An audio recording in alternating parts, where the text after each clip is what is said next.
at 3:30 a.m. in the night. I just want to say one thing. We were Rocco! We were Rocco! Winner, chicken dinner, that's it. I think for the project Leicester are making, realistically, Leicester aren't a title challenging team. Like, for teams like Leicester at the moment, their goal is to be 7th, squeeze into a Europa spot. And I think Brendan Rodgers is good enough to get them to their realistic expectations. So I think he's an improvement on Claude Puel. Leicester do have ambitions. Of course, they want to build what they claim to be Europe's best training complex. Got planning permission for. They want to expand to King Power Stadium to meet demands. They're obviously a comfortable, settled, regular Premier League side now. So I think for what they're trying to achieve, I think Brendan Rodgers is a perfect fit for them. Yeah, I'd have to agree. I think a lot of people made fun of him at Liverpool, thinking, everyone had all these big managers. Arsenal had Arsene, United had, they had Moyes at the time, but they weren't that good. But Chelsea had Mourinho, City had Pellegrini. Yeah. They all seem to pick on Rodgers, saying you've got the least big name manager out of the top 6. Well, they did have a point. There was a fair point at that time. There was a fair point, yeah. There was a fair point, but he still did well. I mean, yeah, a top challenge out of that team. Yeah. Yes, he did have Luis in an inform, the prime Luis Suarez and a prime Sturridge. Yeah. You still have to organise your tactics and your players around them. And correct me if I'm wrong. Wasn't it Brendan Rodgers that brought in Coutinho and Firmino? Brendan Rodgers did bring in Coutinho and Firmino, yeah. Yeah, he brought them in. So he did build part of your squad that you've got now. Yeah, he brought Sturridge as well. Who at the time was an amazing signing. So he did make some good signings, which are paying off now. Of course, Coutinho's gone, but we were sort of happy when he was gone because we thought we weren't sure he could take us to the next level. And when we saw that Klopp was available and we were going for him, we think surely that's an upgrade. That's a big name manager who was highly rated at Dortmund for beating Bayern to 2 league titles and getting on to the Champions League final and destroying Real Madrid in that semi-final. Yeah. But we don't hate him at Liverpool. No, that's right. That kind of proves my point where I was like, Brendan Rodgers, he isn't a bad manager. For a project like Leicester, I know they won the title in 2015-16, but that was I'm not taking nothing away from them. They done well. They were the best team in the country, but it was that's highly unlikely to happen again anytime soon. But for the realistic levels that Leicester want to get at, so fighting for 7th place, potentially doing what Burnley done last season, I think Rodgers, he's a perfect fix. He ain't a top manager that's going to challenge for Premier Leagues or Champions Leagues. He's a manager that can bring stability at best. Yeah. We know what his skill set is, though. He does play attractive football, and he brings tremendous character. And it's always his favourite job. This is my dream job. Celtic was my dream job. Liverpool was my dream job. Swansea was my dream job. But now I'm at Leicester and I'm ready to bring tremendous character. And the thing is, he done the most he could at Celtic, to win the treble in Scotland. Celtic are never going to be a team to challenge for European trophies. Let's be real.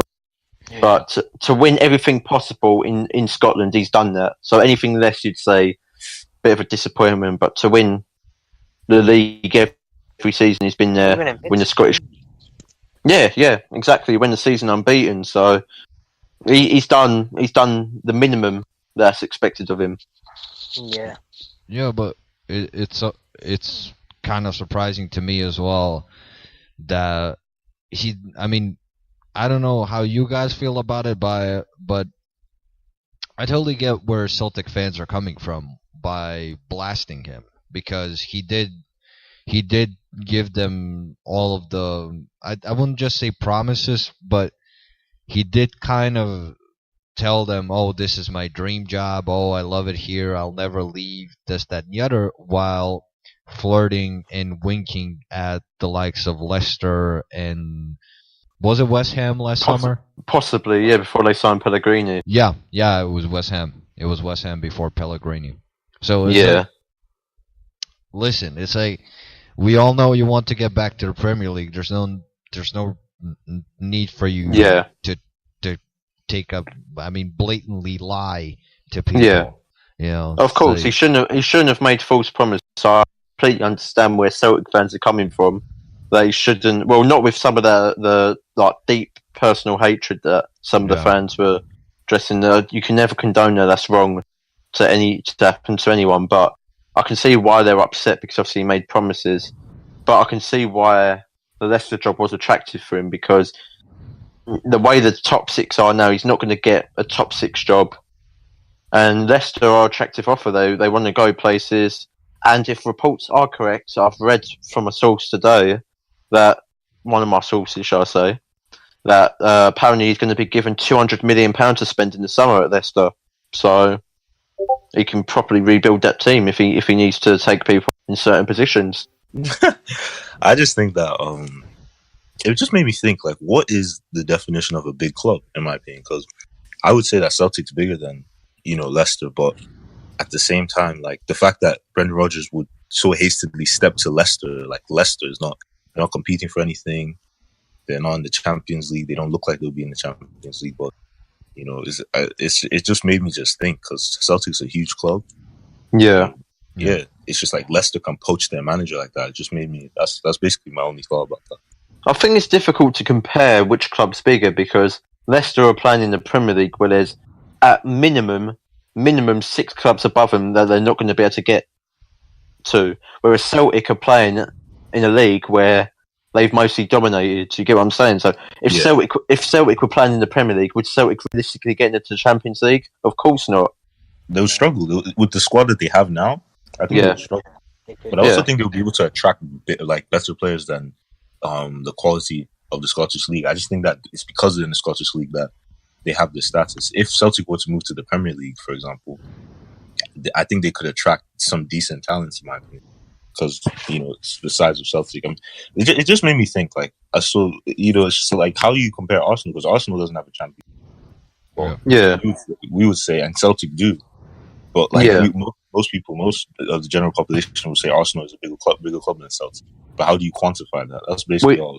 We are, because we've won probably the toughest league in the world. The biggest league of the Premier League is the best league in the world, and we've done that. And even with our financial struggles after the Emirates was built, we was still up there chasing the title. We might not have won it, but we were still up there chasing.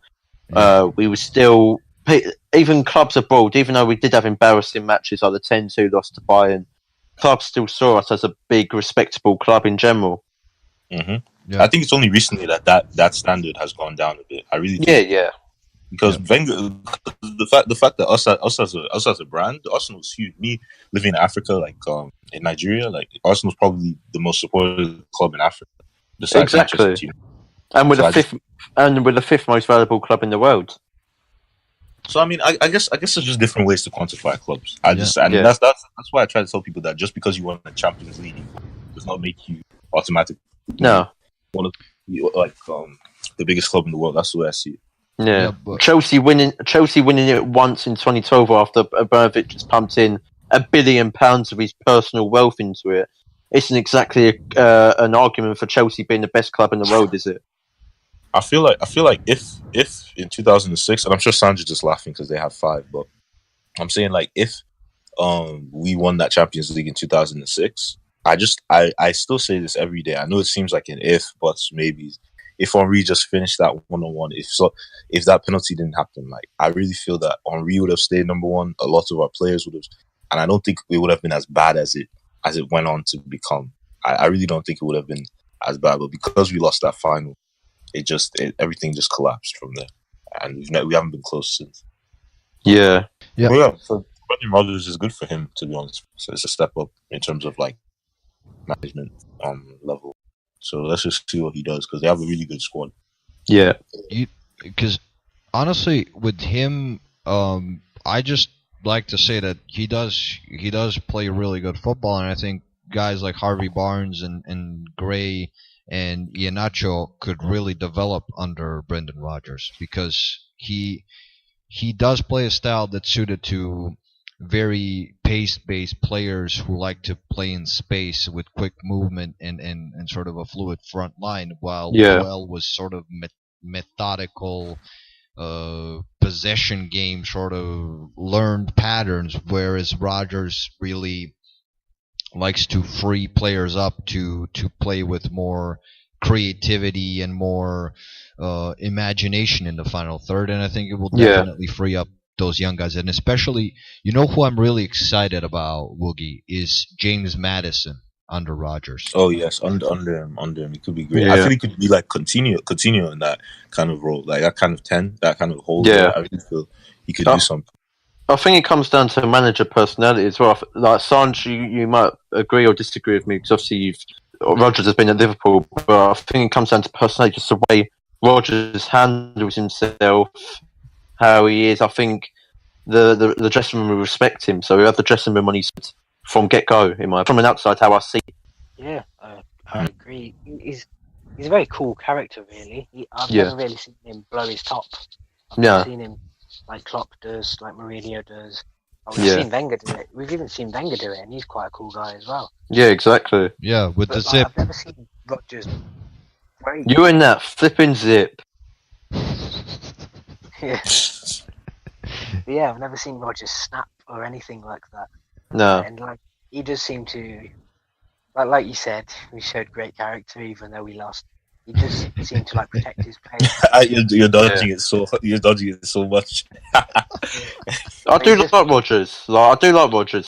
Don't think he's and many people would agree. Most people would agree he's not a top manager that's going to help challenge you for the title or the Champions League in this day and age. But for a club like Leicester, who know they're not going to realistically get to that stage anyway, Rodgers is perfect for their project.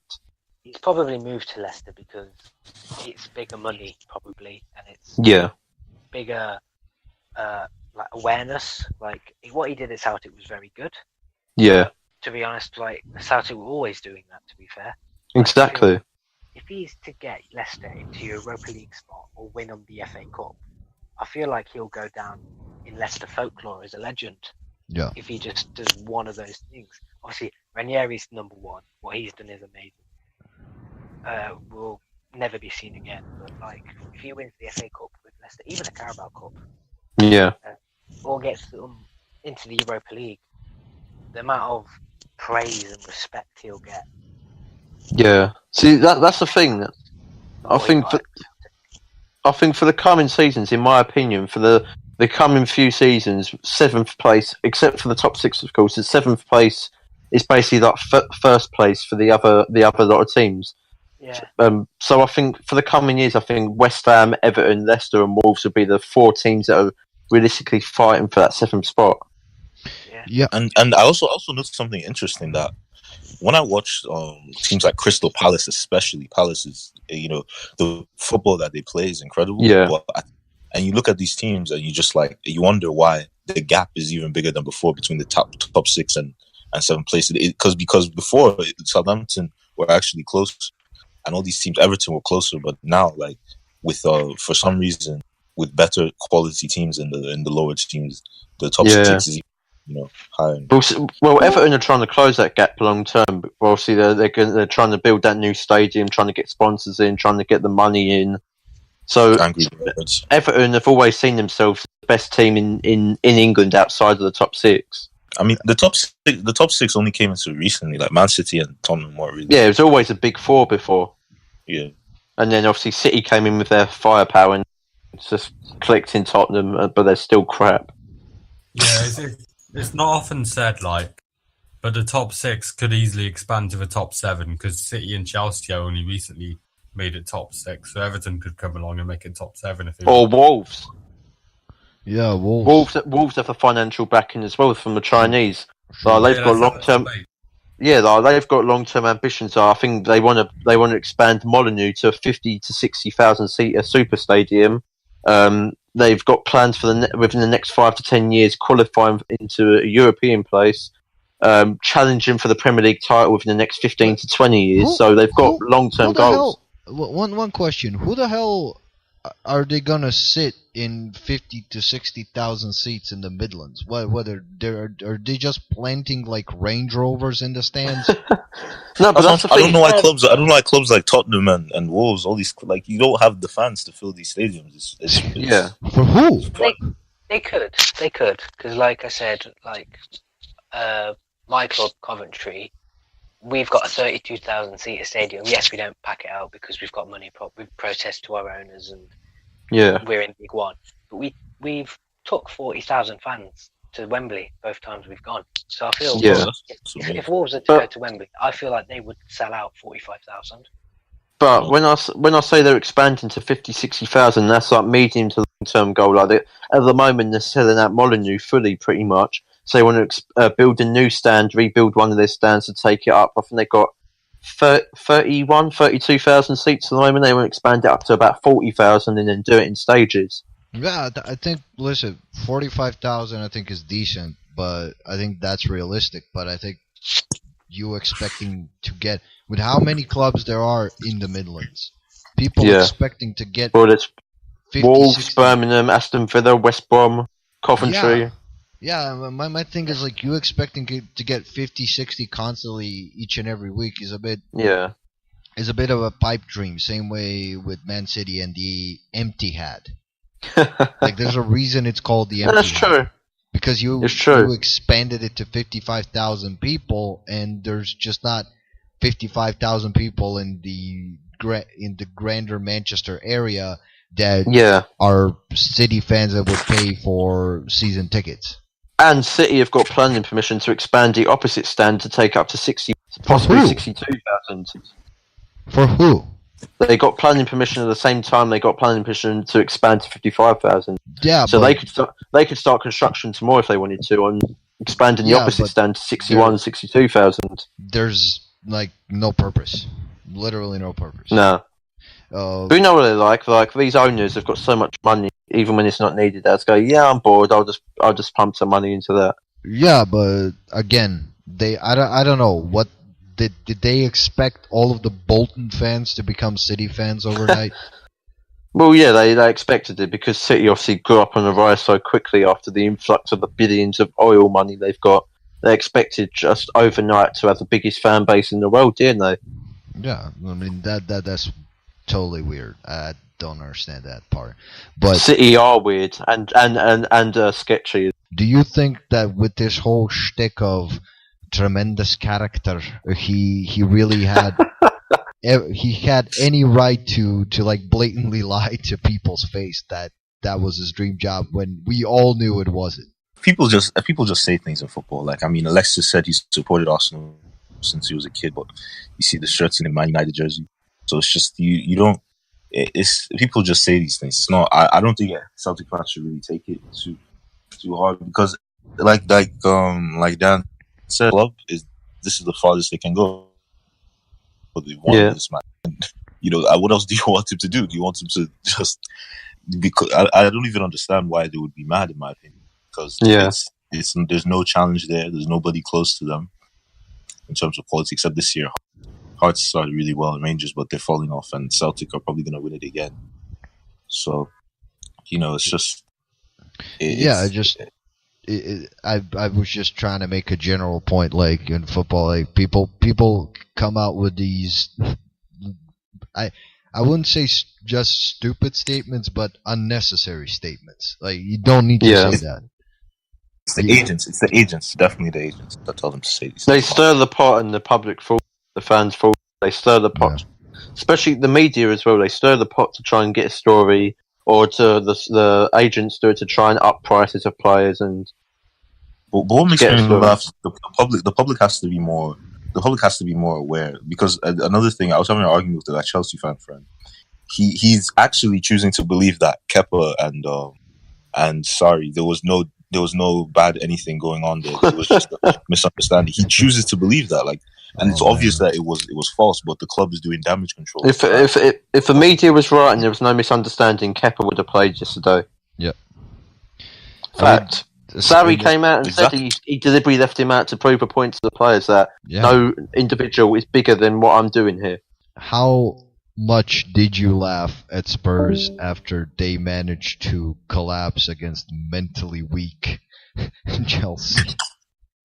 Well, okay, so I was watching 4 games at a time, and I mean, Spurs just the gift that keeps on giving. They had the chances, they don't know how to describe why this team has all these quality players, but when it's time for them to show up, when it's time for them to prove that they're not bottlers, just one time, they just disappear. Eriksen was nowhere to be found. Kane was nowhere to be found, and Trippier with the 10 out of 10 finish. I can't even. Trippier with the Thierry Henry finish. Yeah, it was just. I just feel like Pochettino, he's taking this club as far as they can go. It's clear that, as unprofessional as it sounds, I just feel Tottenham cannot win a trophy. It's very silly to. But if they continue to crack, they're allergic to silverware. They are. And I didn't even want to say that, but it's just like even I'll happily say it. I'll happily say it. They know they're not going to win the title. They know, but for them to continuously do this every season, to talk so much, the manager is talking about how the FA Cup isn't as important, and it's just you bottle and you go out of them yearly. And I feel Pochettino should go to another club who's serious about investment, serious about. Oh, he will. All these players he will. And this is the end. I think this is going to be the last season for some of these. Yeah. Listen, man, you should have heard Spencer calling for Harry Redknapp to come back. It's a Harry. Yeah, man. Yeah, I mean, Spencer thinks that Redknapp wouldn't have bottled it. He said Redknapp would have. And then I had to remind Spencer of when Tottenham were all them points ahead of us. We overtook them under Redknapp. It's probably might happen again. Who knows? Hopefully, but again, moving on to just Tottenham in the future. I just feel like a lot of their players have to just sit down. Same thing as Eden Hazard. They have to sit down and realize that this club is not up to the level that I can be. Kane can be the outright. Kane is or can be the outright best striker in the world. Eriksen, I feel, can be the best playmaker in the world. In my opinion, I really feel he can be the best playmaker. Son, you've already seen what he's on. Dele Alli, all these players. Why are you staying here? Why are you when there's clubs that want you, that are serious? You know what I'm saying? So that's just the way I see it. It's the same thing with Robin van Persie at Arsenal. That's why I respect Robin van Persie. The Tottenham players are generally on shit wages. That's in our Yes, that's another thing. This is like doing podcast inception, basically. I'm gonna cut parts in, cut parts out, but anyway. The Rant Boys Podcast. Van Persie arriving. Oh, what a goal! What a goal by Robin van Persie! Fantastic lead. To go! It's time to go! Don't interrupt me. I will interrupt. I will interrupt because it's time to go. Don't interrupt. Look at you, can't even speak. You can't even speak. So don't interrupt. And even when I can't speak, I speak more sense than you fucking ever do. What are you swearing for? What are you swearing for? It's time to go. What are you swearing for? Get it out of your fucking head. I think even Pochettino is more passionate about Arsenal than Gronkia. Like he's not owning, he's just sitting on his ass and waiting for the money to drip.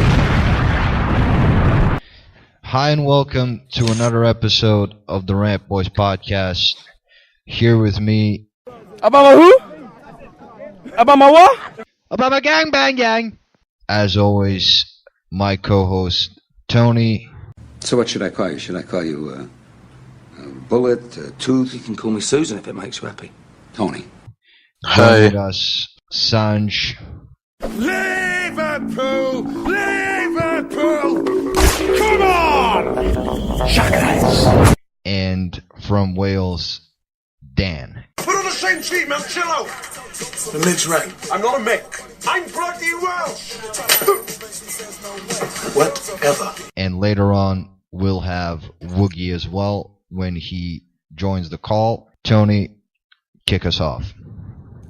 Yep, so we start off this week with the funniest one for me, Chelsea 2, Tottenham 0, effectively putting Spurs out of the title race they weren't even in the first place, and now pushing them back into the top 4 race. What are your thoughts on this, Uber? First of all, I have to laugh at these absolute bottlers. Come on, man. Like, Chelsea are over here having a complete meltdown. They have this entire goalkeeper controversy. It's complete insanity, and I just can't believe they lost this game. Like, how? Chelsea are mentally incomplete. They were completely fried after that League Cup final, after the whole thing of Sarri not getting his cigarettes and the team seemingly quitting on him, the breach of authority happening and all of that.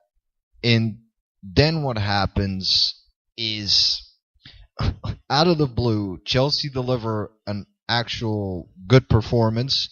They did kind of fall back and try to catch Spurs on a counter, and it worked. And I think Sarri sort of figured out a formula with this team. But I'm interested in your thoughts, Sanj, as a fan of a team that has slipped in title races recently. Do you believe that Spurs are completely done now? In terms of the title race, yeah. I mean, I thought they were in it. I didn't think they'd win it, though. But now they've lost 2 games in a row. A bit concerning. And now, if they lose to Arsenal on the weekend, they're at the threat of dropping out the top 4. How did this team go from being right at the heels of the title chase and going smoothly and overcoming injuries? I know they had a soft schedule and they played a bunch of relegation teams, and it was basically an easy schedule while their main guys were injured. But they did produce the Dortmund performance in the Champions League, and they looked pretty solid. And they just fell apart, like 0 shots on target, got completely overmatched by Chelsea at times. They couldn't expose a single weakness in the Chelsea squad, and it seemed to me as if they quit on Sarri.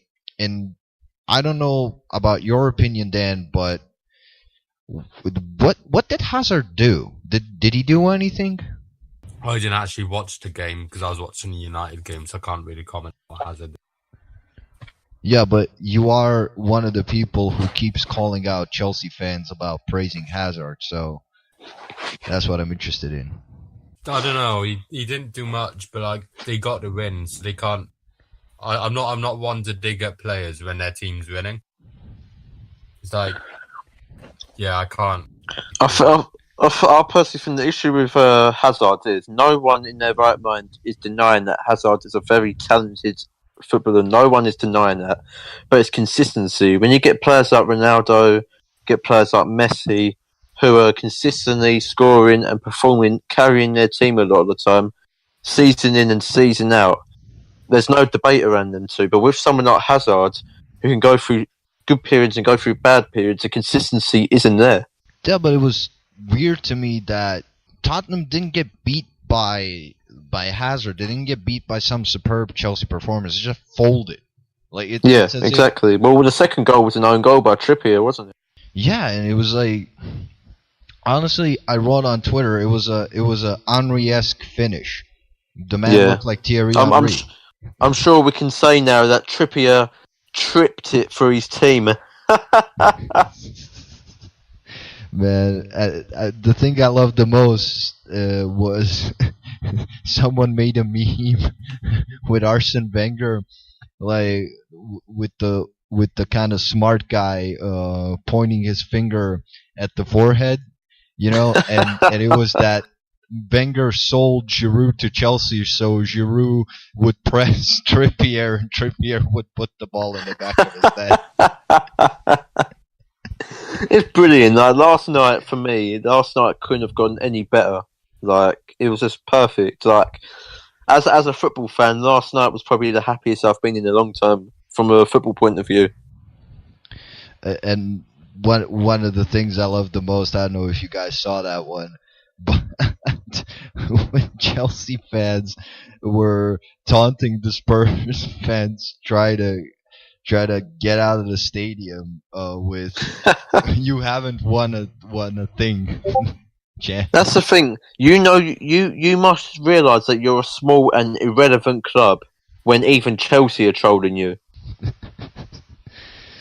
I'm just really surprised with how much this team can fall apart, because if there ever was a team that was mentally in a shitter state than Tottenham, it was Chelsea. After the whole League Cup thing, after the sorry first saying it was a misunderstanding, then it wasn't a misunderstanding, then we fine him a week's worth of wages, then he's not sure who's starting and who's on the bench, then Caballero starts, and basically Caballero had nothing to do back there.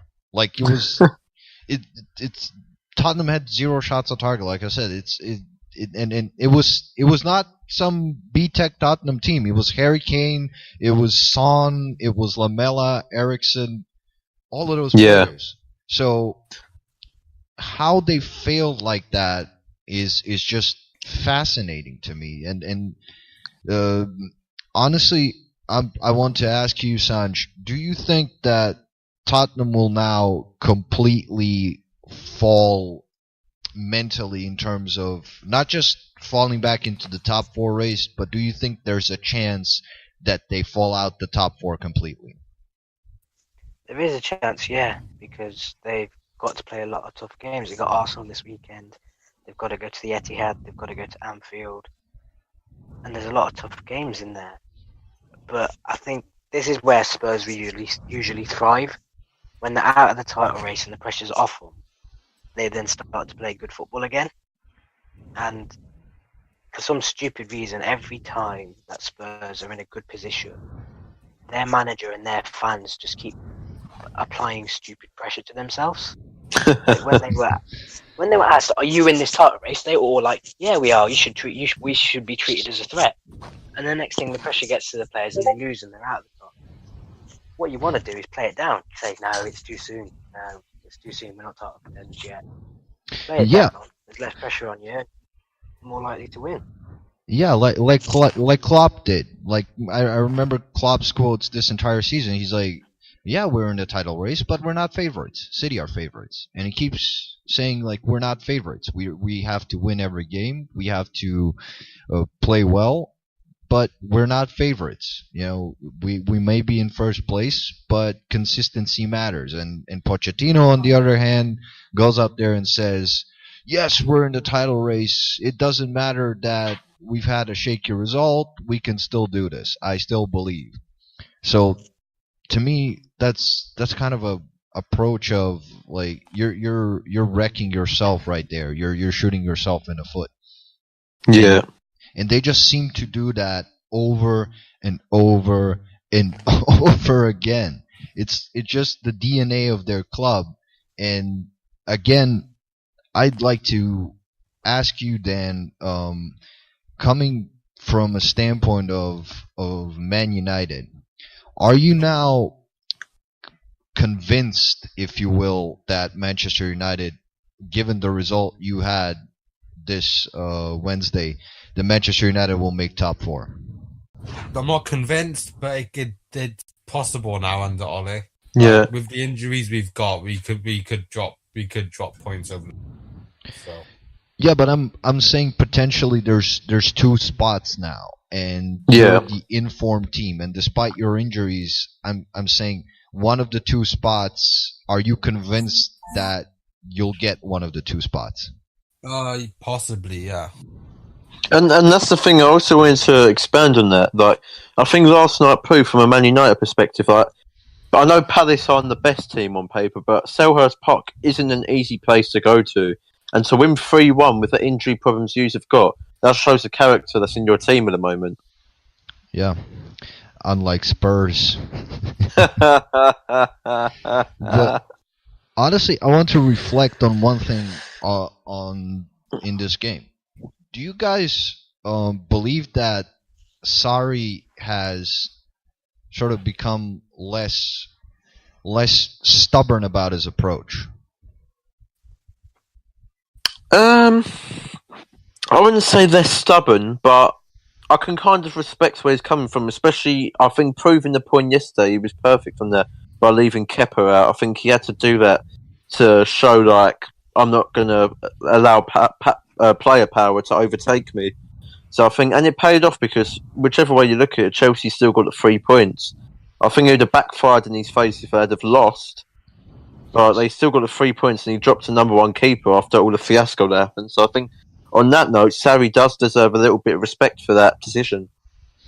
Yeah, and I'd like to definitely shout out Cesar Azpilicueta, who was criticized for being a crap captain, and he absolutely shut down Heung-min Son on the left-hand side last night. Yeah. He was really good. And Tottenham just died. I think Eriksen was completely overwhelmed in midfield, and it was strange to see because people kept criticizing Sarri about, Kante has to play centrally, Kante can't play a bit further up, he isn't effective. Well, he's effective because he can still do the covering, he can still stop the ball flow, and he did it very well last night. Yeah, it's like, and that's something I wanna make the call here. So, you heard it here, yeah. If we beat Tottenham at the weekend, I think both United and Arsenal will get in the top 4 alongside Liverpool and City. Holy crap! That's a turn of events for you. Honestly, I think with the whole fiasco that's happening at Chelsea right now and Tottenham crumbling, if we beat them, I'm saying, we'll only be a point behind them. I'm confident United will get top 4 either way. So I've never doubted you. I've never doubted United getting in the top 4, but I think if we can send a message and beat Tottenham and potentially get a point at least against United, I think top 4, even top 3 is up for grabs for us. Well, you're not going to beat us now, is you? Because you're not going to beat us.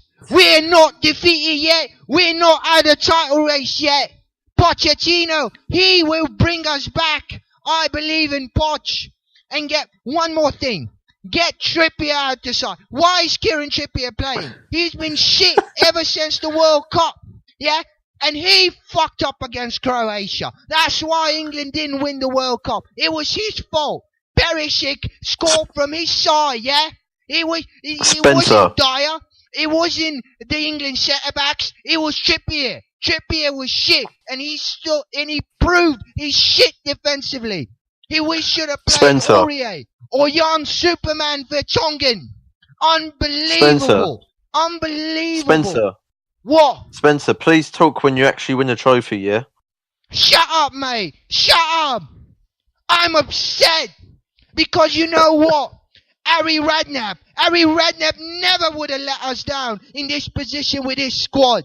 He never would have done it. But this guy, this mug, Pochettino, and by the way, he can fuck off to Man United, Real Madrid, or wherever he wants to go, yeah? Because he's not a proper Spur, because Harry Redknapp would never flirt with Manchester United. He was a proper lily white. Spencer, yeah. I have a question for you. What? Didn't Harry Redknapp bottle your top 4 all them years ago when you were so many points ahead of us? Shut up! He had a shit squad, yeah? The only good player he had was Gareth Bale. Yeah, he only had Gareth Bale and Luka Modric. Of course. He didn't have and Nico Cruncher. But you know what? He didn't have good players. Pochettino, alright, he has a world-class squad. He has the best striker in the world in Harry Kane, and he can't get Harry Kane a single chance without a single shot on goal. Spencer, go and enjoy your tour at the Bowl Stadium. Shut up, yeah, mate. I'm done. Yeah, I'm done with this shit. You're gonna have the best stadium in the Europa League next year. I'm done with this shit. I can't take it anymore. Hey, fire Pochettino right now because he's gonna go in the summer anyway, and all our players are gonna go anyway.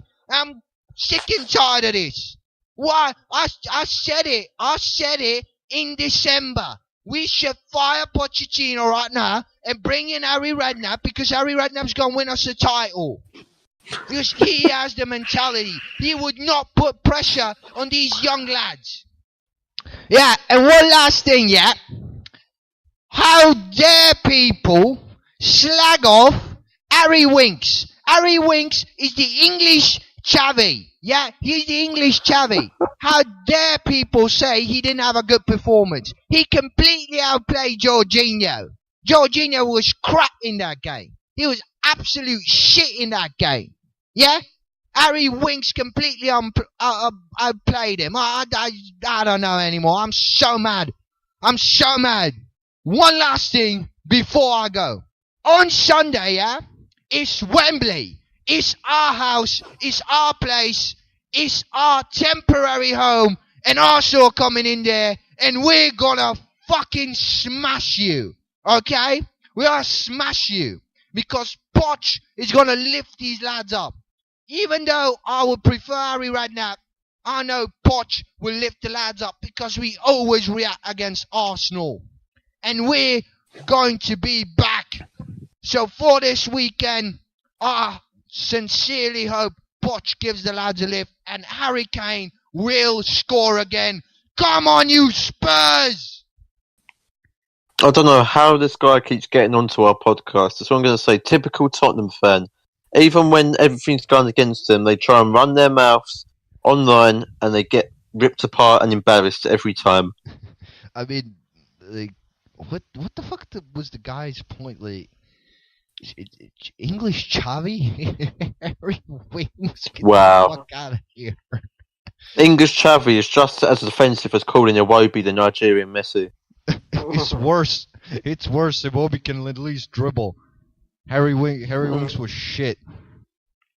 I think on that note, we should move on over to Spain. The Copa del Rey semi-final. Barcelona beating Real Madrid 3-0 at the Bernabeu, 4-1 on aggregate. What are your thoughts on this, Sanj? I think it's a sign that Real Madrid might be in a bit of trouble, really. Yeah. This Ronaldo's gone. They had their worst start to the season. They sacked their manager and they picked up their form a little bit. They were ahead of Atletico for a brief moment, but then they lost to Girona, was it? And then they went back down to the... Yeah. And now they've just got battered at home. Like 3-0 at home is a fairly embarrassing result, especially if it's to your rivals. And they've got Barcelona at the Bernabeu on Saturday in the league as well. So they've got a bit of redemption to do, really. But well, redemption, as it looks like, it's going to be another embarrassment for them, doesn't it? Possibly. But it just shows how weak Real Madrid seem to be without Ronaldo. It shows how much they relied on him. And it'll be interesting to see what Barcelona turn into when Messi finally retires. Yeah, it's very true. But like, will the Spanish teams no longer dominate Europe? True, but when you think about it, without the two best players, it does seem a natural sort of progression that they kind of fall by the wayside. But I would like to point out that Real Madrid did sort of dominate in terms of not just statistical supremacy, but more in terms of chances, shots, and actually concrete opportunities. But Barcelona really made the most of their forays into the final third of Real Madrid, and on 4 shots they scored 3 goals. So and I know one was an own goal, but basically Luis Suarez had a hat trick, and I did say that he sort of took the cement out of his boots because I sort of made fun of him for being washed, and it's you still see with these great players, it's no matter how physically fried they might seem, when they have to turn up, and in sort of there are games where these guys can still do it, you know? Yeah. No matter what age these great players are, there are games where they will sort of turn back the clock and completely destroy the opposing team. And Suarez's movement was excellent, and he really took all of his chances expertly. But this brings the question: are Real Madrid good enough to retain their Champions League title? Oh no! I don't think they will. No. I mean, not only have they lost Ronaldo, they've also lost Zidane, who seemed to perfectly inspire that team. Like, he kept all the egos in check and made sure they delivered. Yeah. Like, Zidane won the league title and the Champions League double. I can't remember the last Real Madrid manager to do that, because Mourinho never won. That also begs the question: if Juventus fail to win the Champions League this season, do you think Ronaldo will regret leaving Real Madrid? Possibly. See, I don't think Ronaldo will regret leaving Real Madrid, because I think his story had run its course in Madrid. I think he had nothing else left to achieve.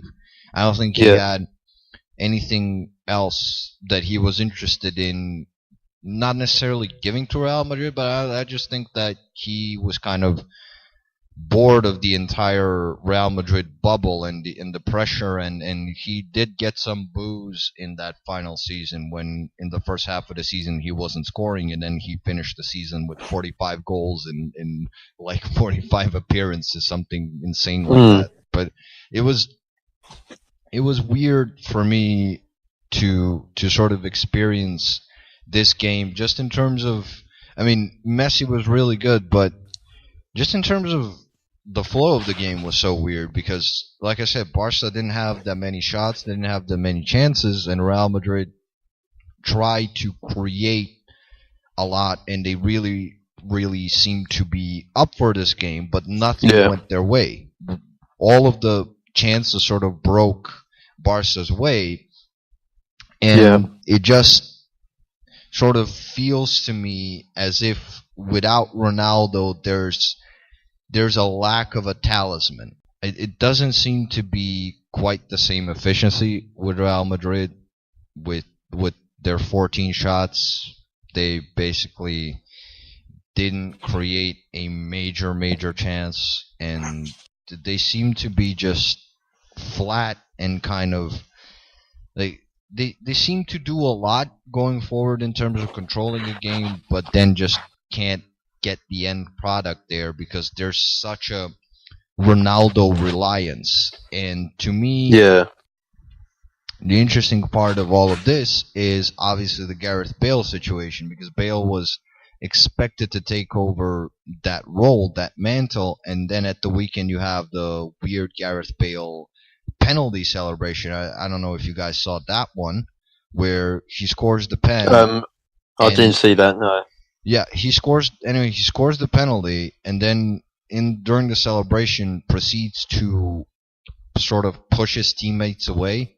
And there's been a lot of talk since, especially by the Spanish reporters, that Bale is sort of the outcast in the locker room. He never really fitted in. In 5 years, he didn't manage to learn fluent Spanish. When they had a team dinner recently, he went home because it was past his bedtime.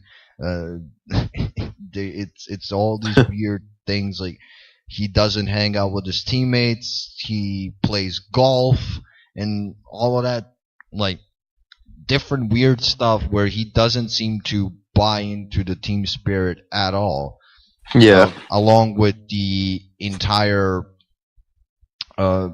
aspect of Carlo Ancelotti doing an interview that came out during the weekend, I think, in the Neapolitan press, where he talked about how he got mad at Gareth Bale once for taking a shot instead of laying off the ball to Karim Benzema, who would have had an open goal. And there was this entire sort of side of Gareth Bale that you wouldn't necessarily expect, but there appears to be a quiet ego that is massive with Gareth Bale. So my question to you guys is, did you think that Bale was that type of player because he always seemed like a team guy, especially for Wales and for Tottenham. You'd think so, yeah, because he stuck out at Spurs. He sticks out at Wales. You know, he knows he's the main guy, so he performs. Whereas at Madrid, there's been a few falling outs with him and his teammates. So as if to say, yeah, you're the star man for your previous country, but you're not the star man here. Yeah. And they might have turned around and said, you'll never be the man Ronaldo will be, and I don't know.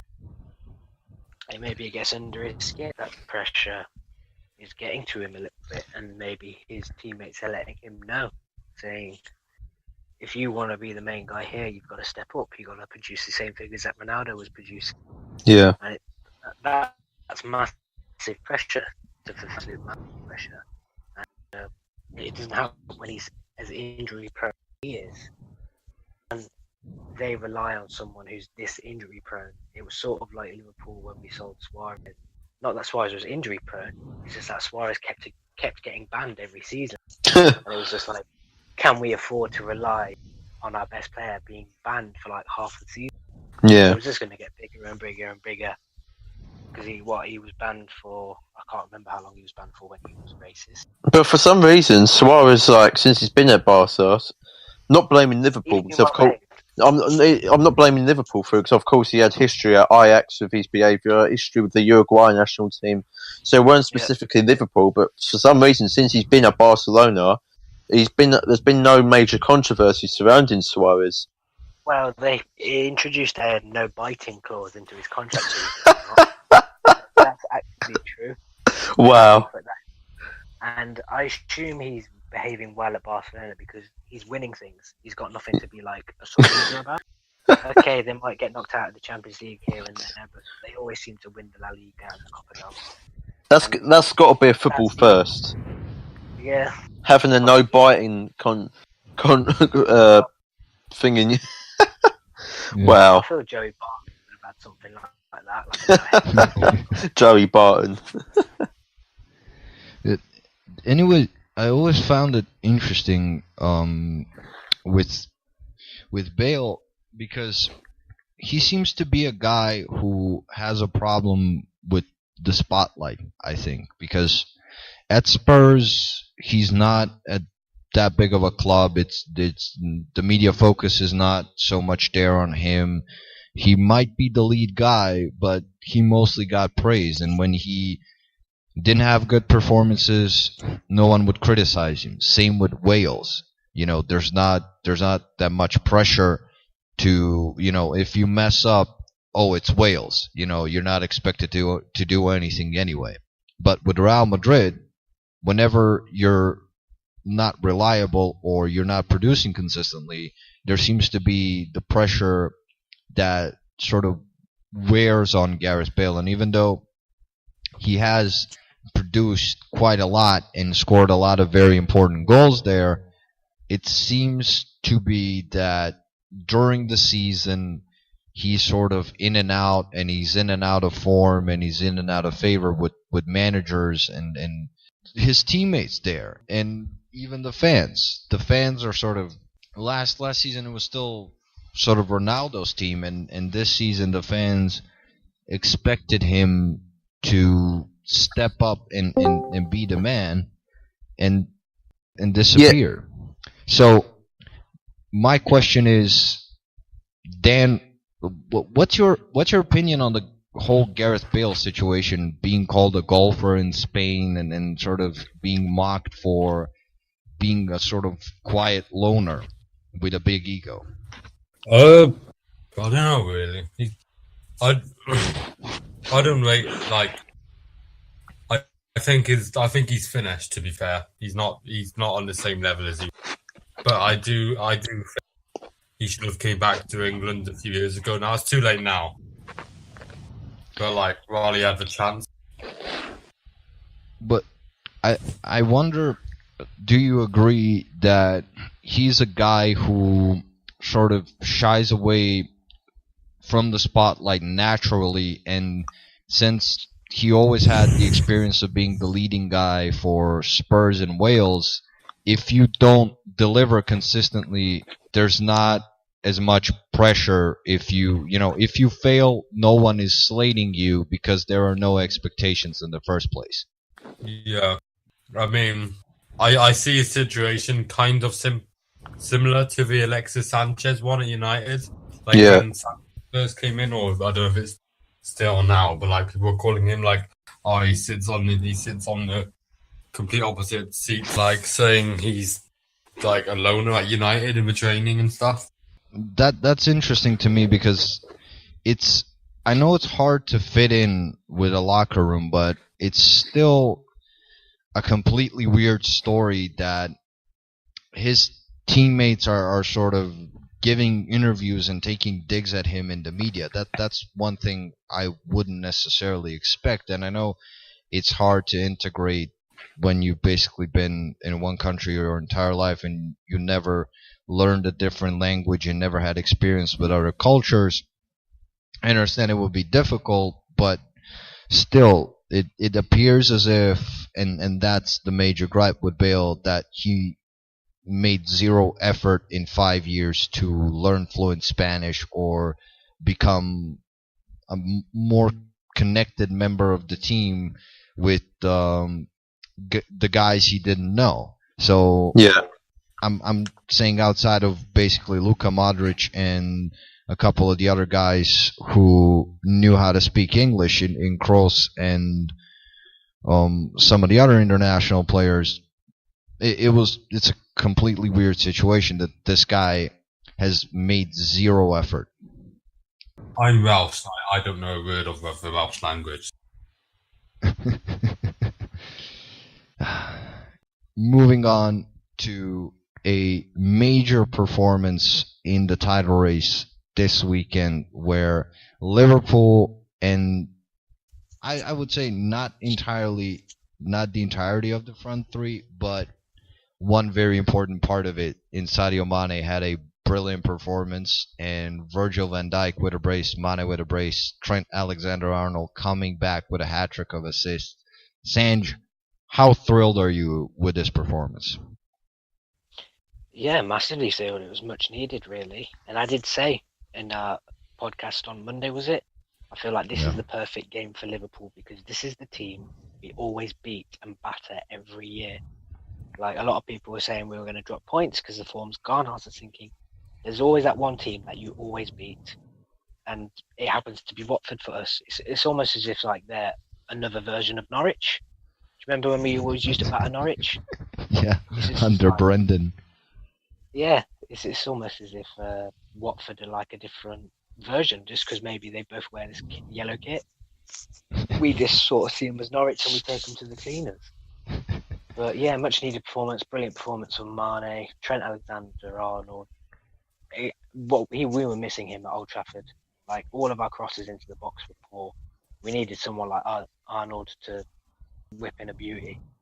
That's an interesting side of things, where you had Milner playing right back, but I just don't.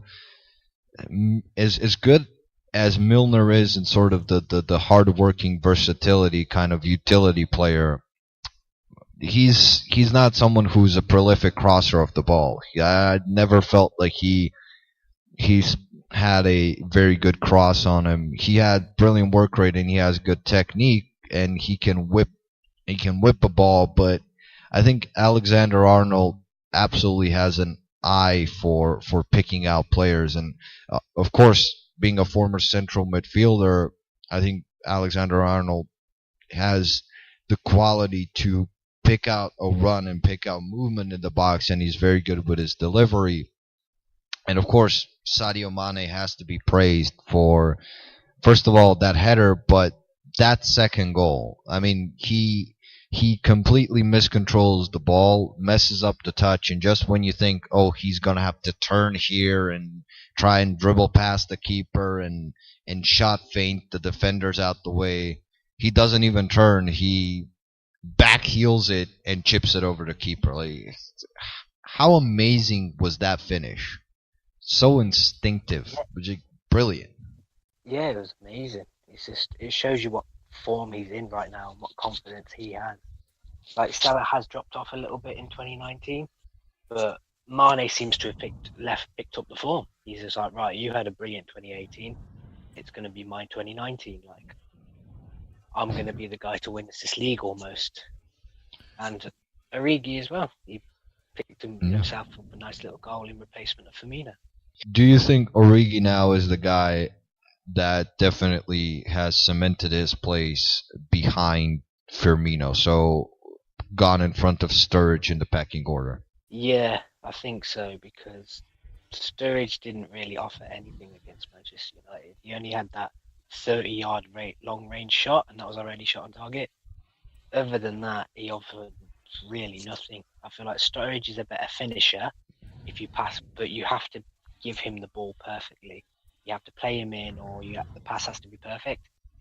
Whereas Origi, I just feel he's a better dribbler. He can hold off a challenge. He's a bit stronger.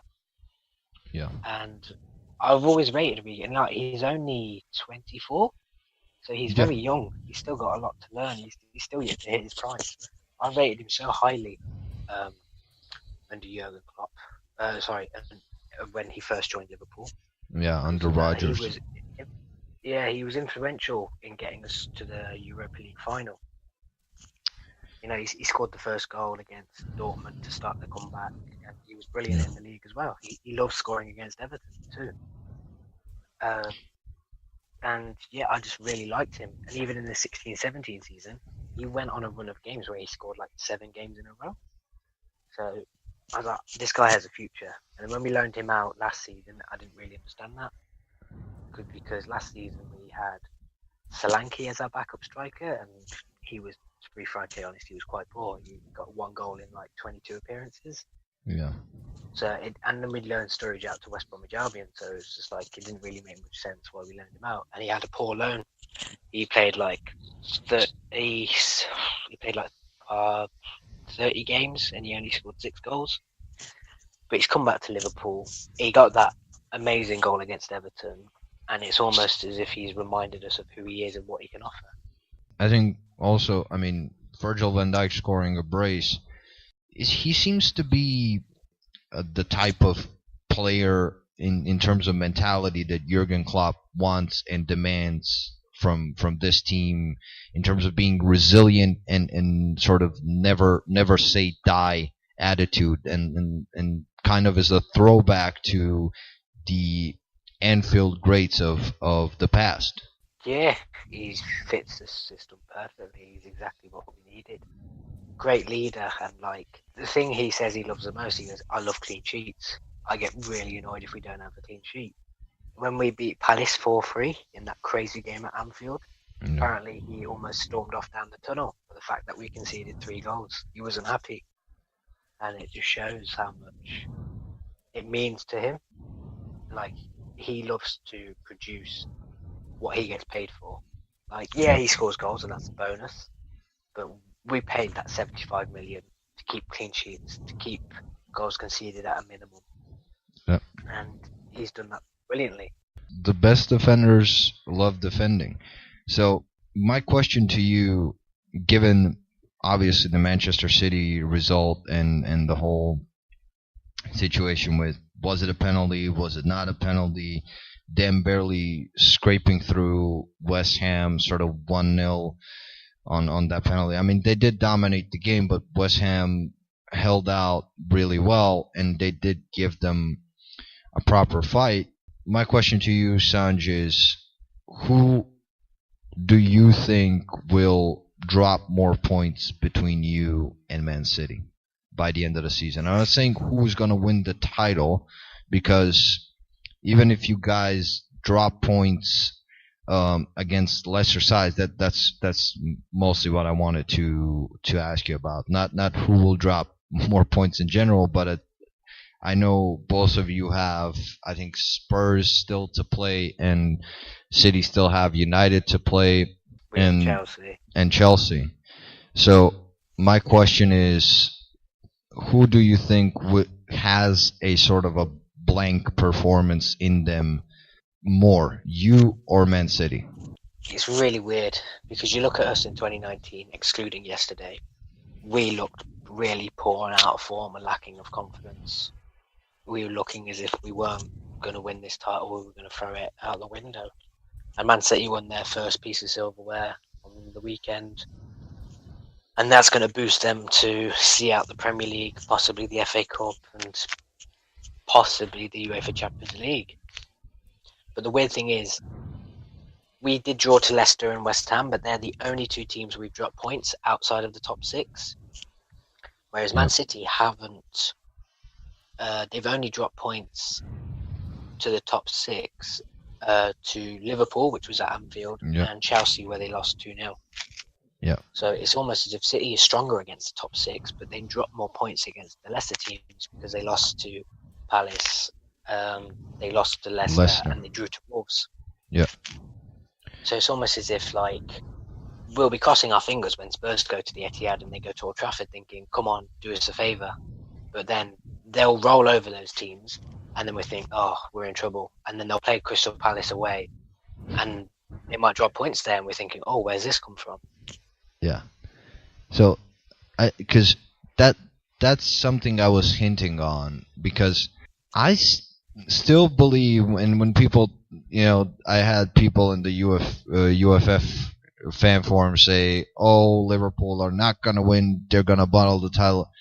I kept saying to people throughout this week, before this Watford game, I'm sure you've seen it, Sanj, that I believe personally that Liverpool are still in pole position and that Liverpool will finish the job off, because I think that you guys will get results against the big teams. I don't think you'll necessarily win, but given your track record, you've only lost one game this season in the league. It was away to City. Yeah. You don't have to play Man City anymore. Yeah. At the worst, you'll draw a game, but you don't tend to lose. So at the worst, you'll pick up a point. So as long as you can avoid sort of letting in goals, and with Van Dijk that seems to be solved, if the front three is clicking and they seem to have picked up some confidence with this Watford result, I think you guys are, I wouldn't say you're safe for the title, of course not, but I think there's a strong chance, especially if you drop out of the Champions League sooner than Man City, that you're going to finish the job. I'm not saying you necessarily will and you can't compete on two fronts. I think you can compete on two fronts, but I think you will carry through the momentum from not just this game, but I think there is a run of form coming, because I think your blip, and sort of, I heard a lot of people associated with Liverpool talk about that the blip is going to come, and I think it came with the West Ham and Leicester draws, and the sort of the front three misfiring, and I think from here on, you're just going to sort of start picking up momentum, and I won't say you will steamroll everyone by the end of the season, but I think you will, in this sort of more subdued, controlled approach, carry it out and finish the job. But like I said to Sanj, I've said it quite a lot in recent weeks, and Sanj, even as a Liverpool fan, has agreed with me. I think City have the edge because of the experience. For this current Liverpool squad, apart from, say, James Milner, who was obviously, when City won their first Premier League in 2011, 2012, Milner was part of that City squad. Apart from, say, James Milner, the rest of them in new territory, whereas this City squad, they've all experienced it. Like last season, they comfortably just dominated the league last season. So they are in the position to know what they need to do. Whereas Liverpool, I think this will be a stepping stone for future title changes, because obviously this will be a learning curve, but I still think experience will take over, and I think the league is City's to lose, in my opinion. The City game, I got a chance to see the penalty. In my opinion, I don't think it was a penalty, but if anyone's going to get decisions like that, it's City, of course, isn't it? You know my conspiracies about City buying things. That's all I'm going to say on the matter. I think West Ham were unlucky not to get a point out of that game in general. Now to move on to another top 4 contender where Man United at Crystal Palace grinded out a result, and again, Paul Pogba with a very, very decent performance, but definitely credit to Ole Gunnar Solskjaer for introducing Luke Shaw in sort of a more advanced and attacking role, and I think it really has started to pay dividends for Man United, not just letting those fullbacks up the pitch more than Mourinho, but in freeing them up of just regular sort of, hey, go up and down the touchline and cross the ball when you have an opportunity. I think there was a freedom in that run from Luke Shaw to set up Lukaku's first goal and his finish with the weaker foot. Dan, how do you feel about the freedom with which Man United obviously are playing right now? Well, United have been, like, I've said it all season, like, we've got the players to kind of play with this freedom, but, like, it hasn't been able to happen. And it just shows, like, even with Lukaku and Sanchez, we're still winning games, even though they're not in the best of form. He's given them confidence. Like, I heard Ole's press conference the other day, and he was praising Lukaku's performance against Liverpool. And we all know he was shit against Liverpool. He was giving him, like, confidence and building it up, and it worked because his performance against Crystal Palace was great. How surprised were you that he actually has a right foot? I don't know. I'm just surprised he scored a goal, to be honest. That's what surprised me. Yeah, so he scored a goal. I mean, not just one, he scored 2. And yeah, I know, he almost fainted. And to combine, like, to add to that, for the Ashley Young goal, he actually played a brilliant touch with his back to goal on a 1-2 with Pogba. Like, I couldn't believe that he didn't hit that ball all the way back to the center circle to McTominay. Like, I was surprised that he executed a proper 1-2 with Paul Pogba. Like, and the weight on that pass by Pogba, like how that move sort of developed. I mean, it was really, really good stuff. It was really vintage Manchester United. I think it's just proving what Solskjaer, how good of a job Solskjaer's doing, really. Like, he's refound the form of Pogba and Rashford and Martial. But even without Rashford and Martial, he's still able to get performances out of favour players who are not favoured by the fans, who are low on confidence. And he's just grinding out results no matter what. And it's a great quality to have, and Solskjaer just keeps getting better and better and better. Their top 4 race is getting stronger, and it's scary, really.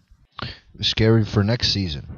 Yeah, because imagine what they can do if they sign quality players and the players that they want. Yeah, not just Fred Jemba running out around there. One guy I'd like to shout out for Manchester United, and I did it last night on Twitter, is Scott McTominay, who I didn't know this guy could actually move around the pitch. I was surprised that he's first mobile, second accurate in his passing. He can actually carry the ball. Under Mourinho, he just looked like a scarecrow in midfield. He just looked completely disheveled and terrified. Like, he looked terrified to play a pass 5 yards. How much of a transformation has this guy gone through? Yeah, McTominay has been insane. Like, well, not insane, but the transformation we've seen from what was McTominay to what he is now is, I don't know, I've got to give credit to that. He's looking like a young Michael Carrick. Like, the passes he was playing and stuff. Yeah, I mean, that's kind of my point. Like, under Mourinho, he was scared to pass the ball more than 5 yards in behind to Lindelof, and it's like, Mourinho was playing as a defender. Yeah, and he literally couldn't move. He looked more static than Nemanja Static, as I like to call it, like, because the guy has cement in his feet. It's literally, armored concrete into place, Matic is. And McTominay, against both Liverpool and now against Palace, completely controlled his part of the pitch. Like, against Liverpool, I was expecting McTominay to get pulled all over the place, and I don't know about you, Sanj, but I really felt as if McTominay in front of that back four of United was probably their key player in terms of denying you guys space, where especially Firmino and Salah and Mane sort of like to operate in that half space and in the quick 1-2 interchanges with the fullbacks, and I really thought that McTominay was excellent in denying you guys space there. Yeah, he was really good against Liverpool. He did his job. You stopped us from playing, made it literally impossible for us to create anything. And again, it's just more credit to Solskjaer. He's finding a system not just for the best players, but also these out of favour players, these low confidence players who were getting slated under Mourinho. And Ollie's just finding a place for him, telling him how to play, and he's performing and he's doing it well. Yeah, I felt United had a good game. Lukaku, especially with getting the brace, I think Lukaku's deservedly got the criticism he's been getting the past few weeks or months. But I think that was a good performance. Obviously, Lukaku's come in with the injuries that United have got with the amount of players they've got injured. And they've done the job yesterday, and people need to kind of underestimate Palace is a difficult place to go to. And to be getting 3 points when you're 3-1, they played well. And if there's only one place up for grabs, if Tottenham do somehow still finish third, then I think United will still get over that line ahead of us and Chelsea. If there's 2 places up for grabs, and which I agree with what Terry said yesterday, if Tottenham lose against us at the weekend, I could see Tottenham dropping much further, possibly missing out on top 4, which will open the door for both Arsenal and United. So, yeah, I think as a whole, United, they are a strong side. Yeah, and definitely I think on the McTominay point, I think they've got a much better solution than Matic. And as an Arsenal fan, if they're playing McTominay against us in, I think, 2 weeks' time, I'd definitely be more concerned about breaking down the Man United midfield with McTominay in there with the way he's been playing the last 2 games than with Matic, because Matic can't move and we can play around him if he's out of position. And McTominay looks to be someone who is in the right place at the right time and congest the space well. And obviously with the form that Arsenal showed against Bournemouth, it's going to be difficult if we don't have space to play in front of the back four in that half space. If our creative players like Mkhitaryan and Ozil are not available to play in there, it's going to be very, very tough to break down Manchester United. So on that note, Tony, you're very, very happy with how yesterday went for Arsenal. Of course, I'm over the moon. Like, the only criticism, and it ain't even a major criticism, because we came out with a comfortable 3 points in the end. The only criticism was Guendouzi. That was a silly mistake. We could have got a clean sheet. But I'm not going to be all trivial over it. We scored 5 goals at home. We dominated the game. Guendouzi, I don't like to give excuses to people just because of their age. I think if you're getting paid to do a job, take a criticism like any other player should. But at the same time, he's been a good player for us in general this season, Guendouzi. So I'm not going to be too harsh on him. It's not like he regularly makes mistakes. So I'm not going to, like I said, I'm going to be too harsh. But 5-star performance. Ozil, Mkhitaryan, all of them. There's not one player really, apart from that one incident with Guendouzi. There's not one player I can really criticise. It was an Iwobi masterclass. Before we get to Iwobi's 10 out of 10 performance, I want to talk about players that like Mkhitaryan, who these players are coming into good form towards the end of the season when we need them to. Yeah. When in past seasons, this is the part where they just somehow just start falling apart. But You're seeing them score a lot of goals. You're seeing them move the ball quicker. And a lot of that, you have to give credit to Mesut Ozil. You know, you really have to give credit to Mesut Ozil. At last. But the thing is, no, Tony. The thing is that no one has. Who has ever? Have you ever heard me say, Ozil is trash? Ozil is bad. Ozil is no. The problem I have with Ozil is simply he does not do this kind of performance consistently, and he does not work hard enough. Yeah, that's just basically it. That's literally it. If he does this, even if he didn't get the assist and the goal, if he played like yesterday, consistently, like I see Hazard do, like I see De Bruyne, like those kind of players, right? Which we know he has the ability to do. Yeah, I have no problems. That's basically my, and the defense, Koscielny and Socrates, as we said last time, that should be our starting defensive partnership. Yeah, Guendouzi. I mean, the thing is that you can look at this the other way. It's just he takes too many touches on the ball. It's a problem that he has. But the mentality to continue to make these passes, to continue to go on, that's why he's a young player that's going to improve and he's going to learn from that. Yeah, he's going to learn from that mistake. It was truly a 5-star performance today. I said earlier, apart from Guendouzi slipping and messing up, which I won't tear into him too much because he doesn't regularly mess up. But apart from that, it was a perfect performance. Yeah, it was performance. Even Ivobinho had a brilliant ball that Ozil miscontrolled. Yeah. I had to get that in there. Anyway, but I was unbelievably thrilled by Mkhitaryan. I think Mkhitaryan was the man of the match. He had a goal and 2 assists. And on that second goal, I think that was great awareness by him. I think I would like to credit Ozil with showing commitment and finally pressing properly, and every single time being in the right place and playing with the right kind of intensity that is necessary for this system to work. And I think he really acquitted himself well and put in a performance that we were all waiting for, but he needs to do it consistently. But Mkhitaryan was absolutely brilliant. I think in 60 minutes he turned back the clock and basically became Borussia Dortmund Mkhitaryan. He became the player that Manchester United thought they were getting. And I like to ask Dan a question. If Mkhitaryan was still on your books instead of Sanchez, do you think that Ole would have gotten this player? Yeah, I guess, but I think we would have got rid of him in the summer anyway, even if we didn't get rid of him last January. But yeah, I think Ole would have got something out of him.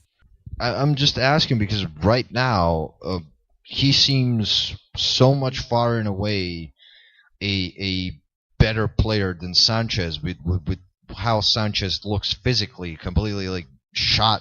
He looks completely done. And Mkhitaryan's game was never just based on physicality. He obviously has very good pace, which he showed with that run and that assist to Aubameyang, but he's not someone whose game is strictly based on how much he runs and how much work he puts in and the pace he does it at. He's someone who is really intelligent and technically gifted. So to me, if this is what Mkhitaryan can be now, finally, that he's rid of this Mourinho virus where he was turned into a right winger who basically did like a B-Tech version of 2010 Samuel Eto'o. It was absolutely disgusting what Mourinho did to him. Now he looks like the player that Manchester United thought they were getting, and if he's this guy, I think I said it. If we win our 2 big games in March against Tottenham this coming weekend and against Manchester United at the Emirates, and of course it's going to be tough against United because I expect Martial and Rashford to be healthy, and that's going to be a nightmare if those two kids are healthy. But if we can win those 2 games, I'm going to go out there and confidently say that we will finish 3rd this season. because the rest of our schedule is just a breeze. We don't play a single team. Like the only other game is early April, Wolves away.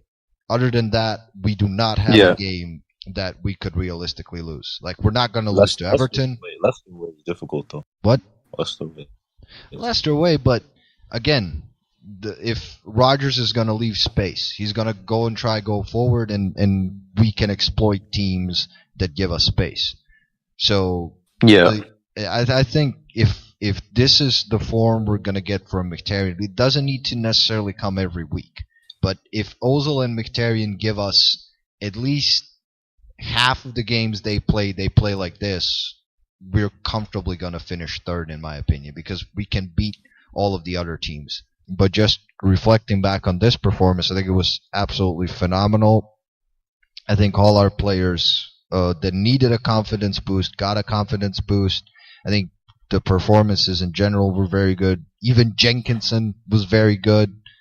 I mean, what else could you ask for? And I told you to give Jenkinson a chance. I did tell you. He was decent. He did his job. And I think, like, the leadership quality and the unity shown by the team is something that is going under the radar. And I think finally everything is fitting into place. And I just really, really love the sort of camaraderie from the team. And I think Unai coming out after the game and sort of just saying that it's all about the team now. It's all about fighting for the badge and for one another. I think it really reflected on the field, because you didn't see any strain between Emery and Ozil. You didn't see any ill will between any of the players when they were coming off for one another. Yeah. Like Lacazette came on and he was hungry for his goal, and Suarez came on and he was hungry to prove a point. Iwobi as well, and I think that's what Emery wants, and I think it's finally beginning to bed in and show. And I think now, if Ozil doesn't start necessarily the next game, when he comes on, he's going to work and fight to make an impact. And that's what I think is the mentality that now finally is starting to come into our club, and I really love how the players approach that. We lost for so long. We lost that for so long. That mentality. Yeah. For Koscielny, we wrote him off after Southampton. Me and Oba. Yeah, we wrote him off heavily. True. But he's looking very good right now, and he's making me eat my words. Yeah. So, Me too. Because I honestly didn't think he could recover, but he seems to have regained some of his physical ability, and I think mentally he's improved. So I think there's definitely a step up from the Arsenal defense to be made, and I'm looking forward to the rest of the season with how we're going to maybe shore up defensively and get a bit more clean sheets, because I think our defense has let Leno down, and I don't think it's been the other way around, because for Leno to only have 5 clean sheets this season, I think is unfair to the quality he's shown in goal. I don't think he's any lesser of a keeper than Kepa or, say, Lloris, but he has a lot less clean sheets because our defense has been trash for most of the season. I don't want to say stuff. Yeah. One final point. It is 2 weeks away, but I'd like to ask Dan, given Arsenal coming into form the last 2 weeks or so, as a Man United fan, are you worried we might derail your season a bit at the Emirates in 2 weeks' time? No.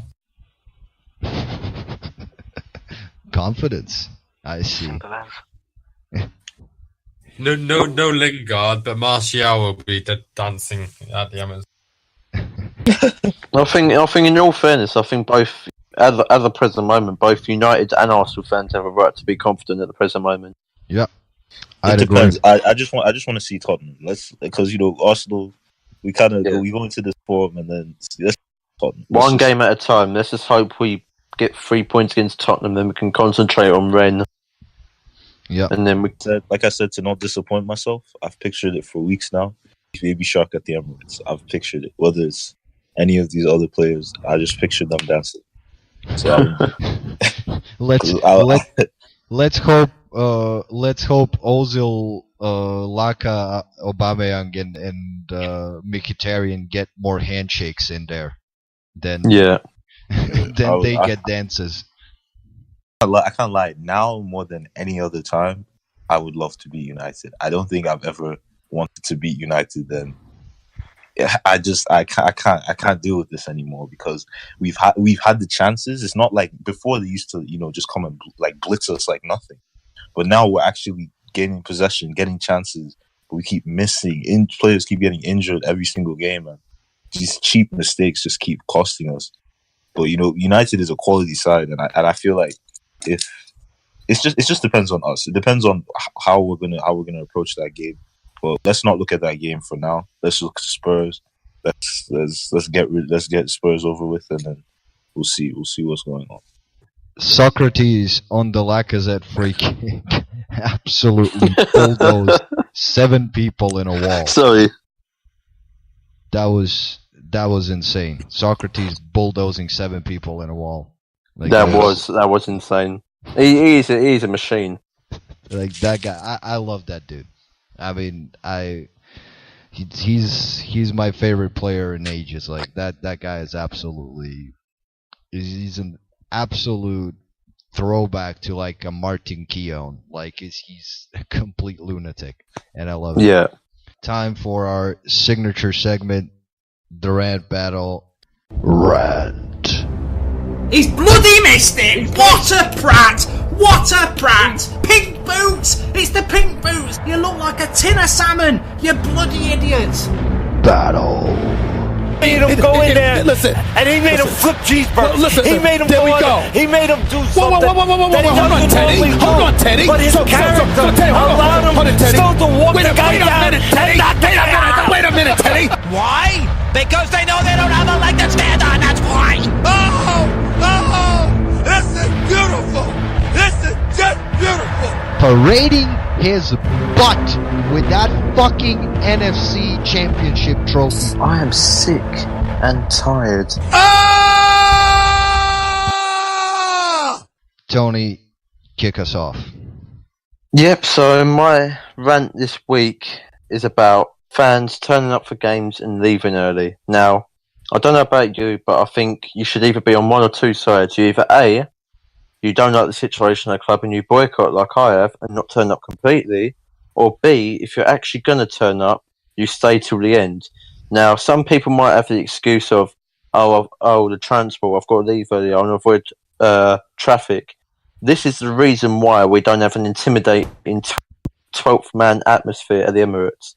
If you're going to go to the game, you stay till the end. Win, lose or draw, embarrassing performance, magnificent performance, you stay. Otherwise, give up your team and you actually stay right to the end. I'm sick of these part-time fans leaving in the 70th, 80th minute just so they can get home quick, like all match. You stay and support the team until the end. If you can't do that, then sod off and give your ticket up. Facts, pure fact. Very, very true. On that point, I like to get into my rant, and it's about people being two-faced with their statements. We got into it a bit with Brendan Rodgers, and I'm just in general upset at anyone who has a need to spew bullshit. It's the best way I can describe it. Just spew bullshit in the face of people who won't discern that you're lying. Like when a manager comes into my club and says, "Oh, I'm here for forever. This is my dream job. I absolutely love the fans. I love the club. I love the history." I have a feeling that, okay, you're going to stay here for a long time if you fulfill your job requirements. But the problem with someone like Brendan Rodgers going to Celtic and saying, this is my dream job and I want to bring Celtic back to European glory, is that you're blatantly lying to people who will eat up what you're saying. Like these people, the Celtic fans, are not going to be disappointed in any way because they know they're going to win everything in Scotland. Whether Brendan Rodgers is the manager or Neil Lennon or whoever, they know they're going to win Scottish titles. So it's never going to go the other way in a sense of you're going to completely fail. So you're obviously going to be there for a very long time. Then why overpromise? Why lie to people's face that this is your dream job and then just quit for the first opportunity when you realize you're not going to be able to deliver? There's no need to promise things you can't deliver. And that's what I'm upset with in general in football. I think more people should stop promising stuff they can't deliver and just focus on doing their job right. And that's my rant for this week. Sanj, your turn. Good rant. Yeah, I'm gonna move on to I'm pretty sure some of you have heard, I've probably told you, Coventry are being threatened by the EFL to be kicked out of the league, the Professional Football League altogether, if they don't come back with a statement saying where they're going to play their home matches next season, because we don't own our stadium, and the current owners, the Wasps Football Rugby Club, are not willing to share the stadium with us anymore because our owners are going to legal battles, going to the court with them about unpaid fines and debt and stuff like that. Which is, I understand Wasps, they have every right to do that because it's their stadium. They should get some money for letting them share the ground with us. So I don't blame Wasps any at all, but I just want to rant about how the EFL, well, our club is being held to ransom. We're being held hostage by an owner who won't sell this club. Like, in December 2017, the owners rejected a 20 million bid to overtake the club, who were going to get relegated, who were poor. They were getting relegated to League Two, and they had a load of debt. And 20 million is a lot of money for a club who were getting relegated to League Two, have massive outstanding debts, and yet they still didn't accept it. They still said, no, we're not selling this club. And we're being held hostage by an evil owner, and yet the EFL are not doing anything to help us out. They're actually threatening us by kicking us out of the league altogether instead of actually helping us out. Because the fans have no say in this. Like, some fans have tried to buy out the owners, but they've turned them down anyway. So my rant is that I feel that they should help out. Like, the FA gave Spurs Wembley because they're rebuilding their stadium. And I know Spurs are in a lot more fine states. They're building a stadium, so it's more reasonable. But we're being held, our club is at the threat of being completely extinct. And the EFL are not doing anything to help us. They're actually threatening to banish us from the league. And then our beloved, all of the people in Coventry have lost their local football club, their beloved football club. It doesn't have a lot of history. It only has one FA Cup and a Checker Trade Trophy. But it used to be a solid Premier League Division 1 team, a solid Premier League team. Yeah. Back in the 90s and the early 2000s. But now this once, what we call great club because it's our club, but it is at the threat of being extinct. And it's a real shame. And it's going to be massively disappointing if we have to get kicked out. Yeah, I think that's pretty disgusting. And a quick aside to that point, didn't something similar happen to Portsmouth? Yeah, they did. But I think the owner actually sold for £1, I think, It got that bad the owner had to sell for £1. And wow. It's run by fans now. The one thing that they did do is they got rid of Oyston from Blackpool. I think the Football League went to court with Oyston, and he actually left Blackpool. So Blackpool are on their way to building back up now. So I'm just like, why can't you help us out? Why have you got to banish us from the league? Yeah, that makes a lot of sense. I think that's a very, very important point you made there, Sanj. It's definitely up to the authorities to take care of the clubs in need, and I think that Coventry definitely with the history that the club has in being in the top division of English football, I think it's a club that needs to regain its stature and deserves it. So on that point, Dan, your turn to deliver your rant for this week. I want to rant about these so-called big clubs who think they're big, but they're like small Premier League clubs, sacking their managers to like try and, I don't know what they're trying to do really.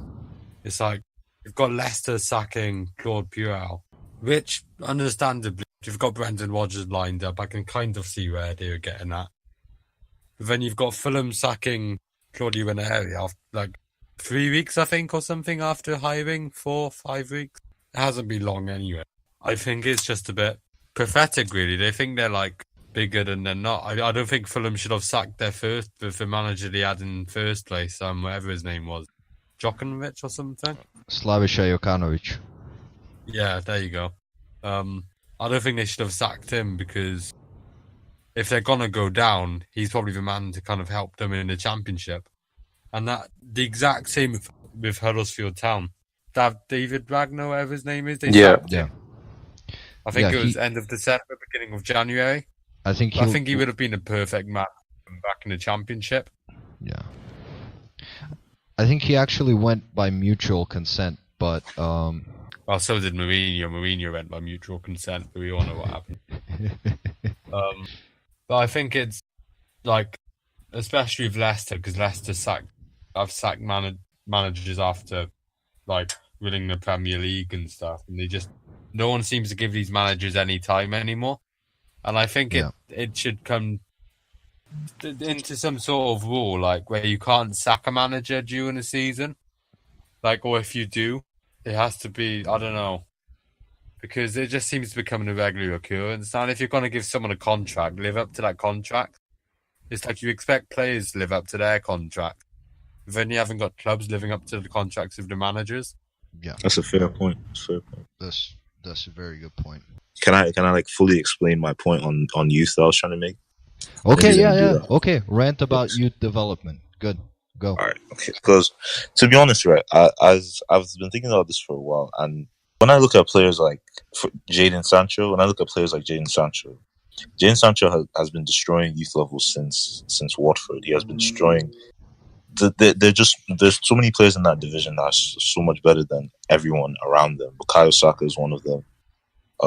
Just a lot of these people. So when I think about this, it scares me for these guys. Because I now look at somebody like Dembele yesterday. I saw somebody telling me that Dembele is overrated because he played one bad game. Vinicius is overrated because he's being compared to Dembele. The whole logic about the youth in general around all these clubs, it's unhealthy for them because there's so much unexpected pressure put on them, unrealistic expectations for every game. They're not allowed to make mistakes. They're not allowed to do anything. So it's an unhealthy environment for them. And I feel like clubs should pull all these players out of the spotlight so that players like even Callum Hudson-Odoi shouldn't demand to play for Chelsea. He's 18 years old. You know what I'm saying? Like, you can't have a player like as bad as our wing options are, Reece Nelson shouldn't demand to play any games. You get what I'm saying? Yeah.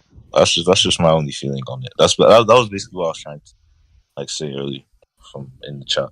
I never really was able to I get what you're saying. So basically, you want these guys to have a natural progression into the first team.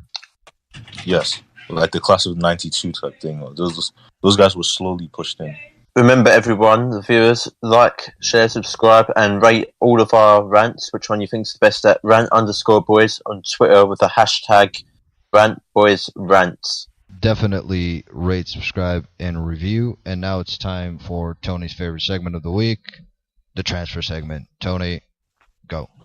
I've got quite a few stories on this. So the first one isn't really a transfer, but it's come out today that Queen's Park Rangers are planning to build a new 45,000-seat stadium at the former Linford Christie Athletic Stadium.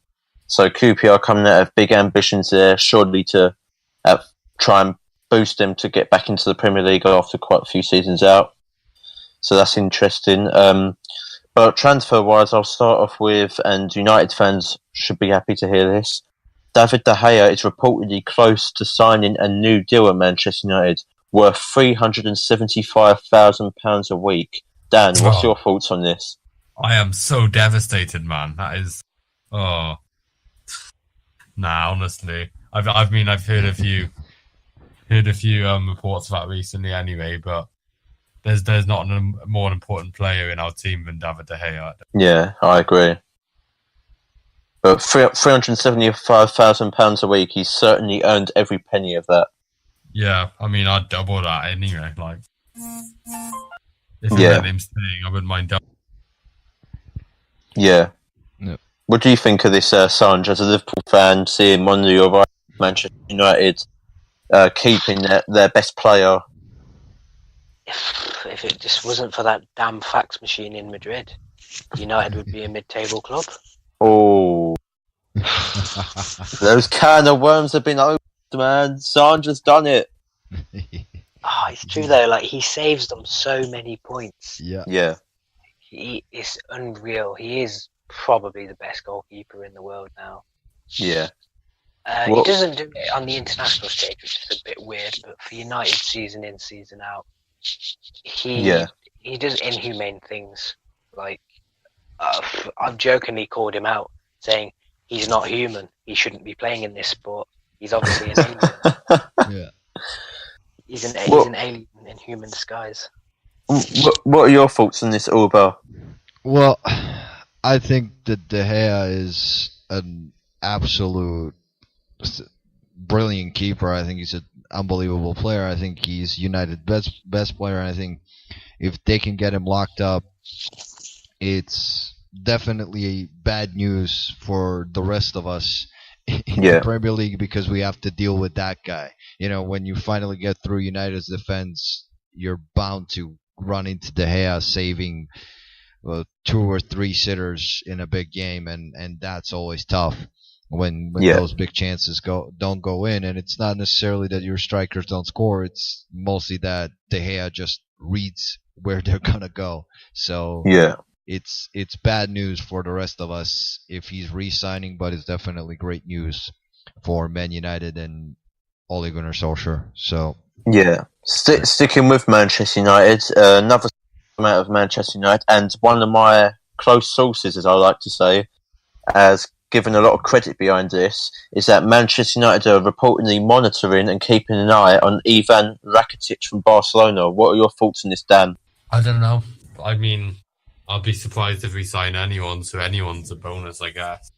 Yeah. Alba, as a Croatian?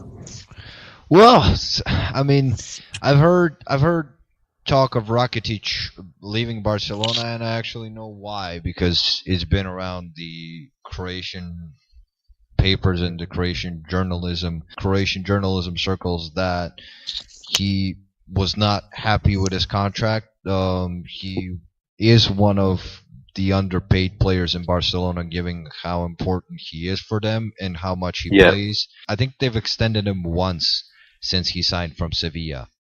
There's only been one extension. Yeah, I think that's correct, And they haven't bumped his wage that much. I think he's still on, 4 million net, while Coutinho is on about 8 or 9. So that disparity obviously can't make you happy as a professional, especially someone who's as important and plays as much as Rakitic does. So there was talk last summer that he was about to go to PSG for 70 million, something in that range.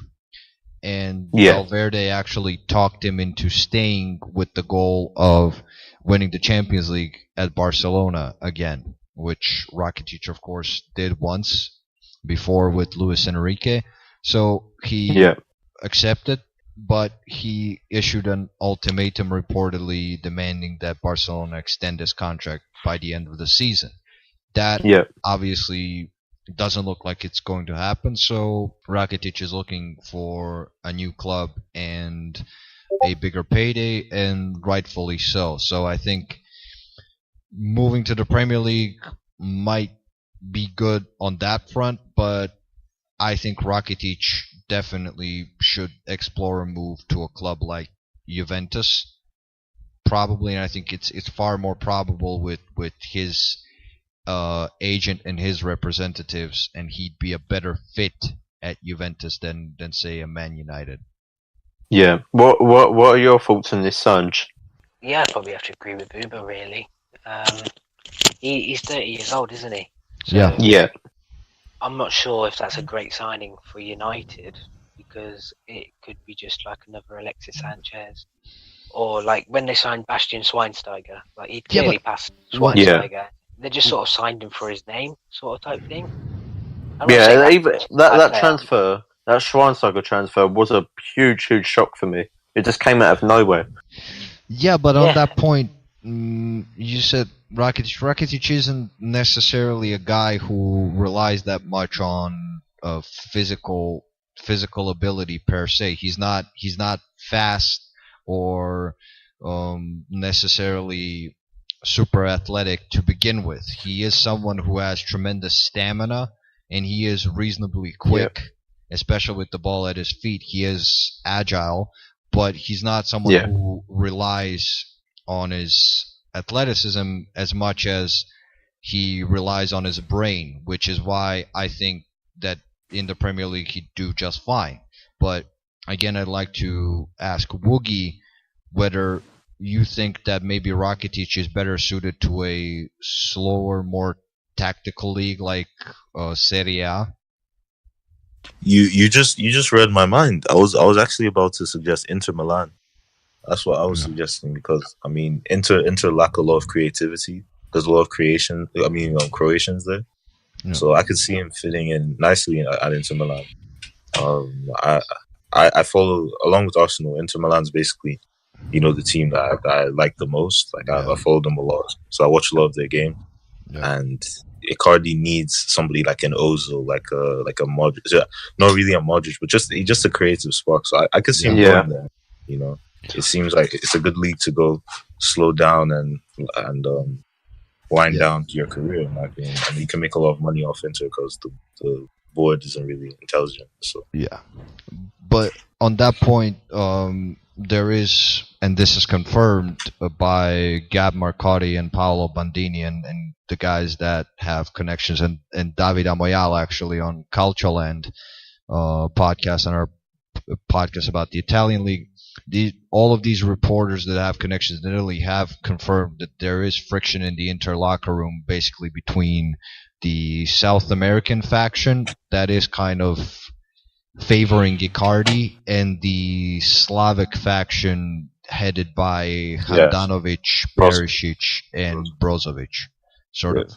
And Skriniar is in that faction as well. And with the Icardi contract thing going on and everything, if Rakitic does come in there, I don't see Rakitic necessarily getting along with Icardi with the way that locker room is right now. So Spalletti doesn't seem to be able to control that. So I mean, Spalletti's an awful manager. He's an awful manager. I said this for time. I wanted him to go for a very long time. He has no control over the players. He's irritating. And the signing of Nainggolan, yes, it's a good name signing, but at the same time, like, we didn't give up Zaniolo.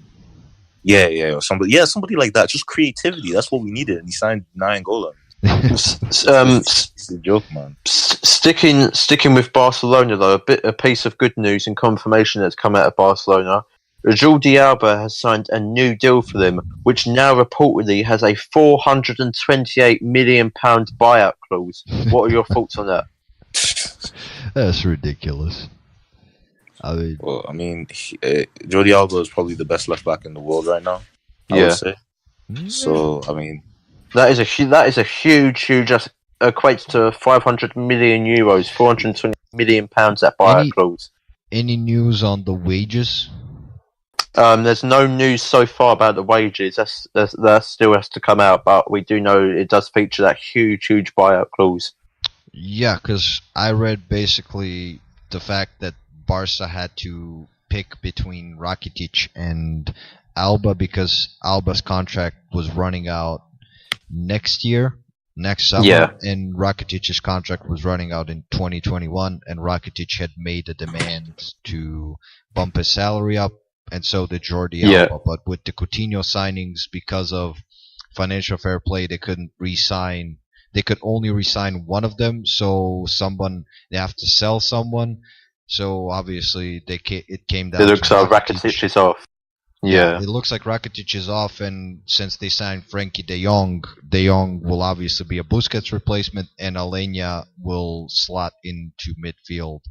So Barca will reshape a bit.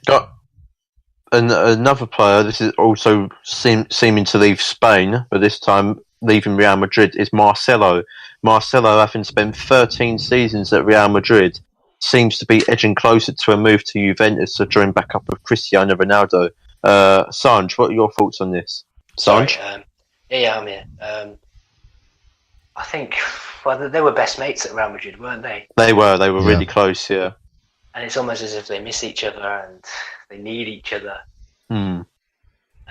So it wouldn't surprise me if Marcelo would push for that move, because he is 30 years old. Real Madrid might think we could move him on and get a better one, more younger player. Well, it's funny you say that, because Real Madrid already placement for him, and is an Arsenal target that they're looking at. Ajax's fullback Nicolas Tagliafico. What are your thoughts on this, Alba? I think that's interesting, but I'd like to involve Woogie in this conversation, because I think this would work. Maybe Woogie disagrees with me, because I actually like the Reguilon guy they have starting now, the left back from their academy. I don't know how you see him, Woogie. Yeah, he was decent yesterday when I saw him in El Clasico. Like, all of Madrid were kind of decent, so it wasn't really. But he played pretty well. Well, why that confused me a little bit about the Tagliafico, and them watching Tagliafico is, don't they have Hakimi? Are they planning to let Hakimi go? Possibly, potentially. Yeah, I don't understand that. Because for me, that would be a huge mistake if they would need to leave. Because Reguilon, he's a good player. I haven't watched him enough to have like a solid opinion, so I don't want to lie to anyone. But like, when I look at Hakimi is something else. You know what I'm saying, and he's like, for me, he reminds me of Marcelo. Yeah, but like better defensively. The positions he takes up. Not so much the skills that Marcelo, just like baffling from Madrid if they go for Tagliafico, who I feel is a downgrade on Hakimi in my opinion. Yeah. But he's improved since the World Cup, but he had a disaster class. Yeah, that is true.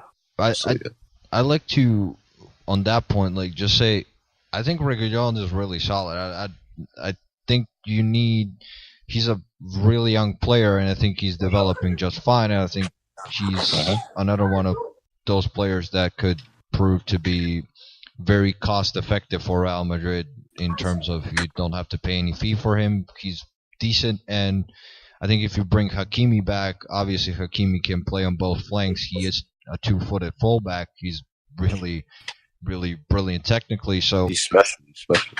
So I think that Real could very well save some money on their fullback position. So I don't think the Tagliafico thing would happen.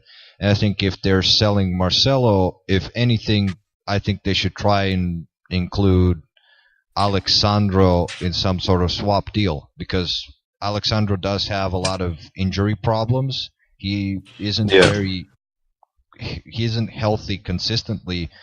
But if you obviously have Reguilón and Hakimi, you don't really need to worry. So for the top games, you would have Sandro ideally around, but then you have depth and cover in there, and you can send one of Hakimi or Reguilón on loan if you need to. So I think Real Madrid can definitely manage to get a better fullback than Tagliafico.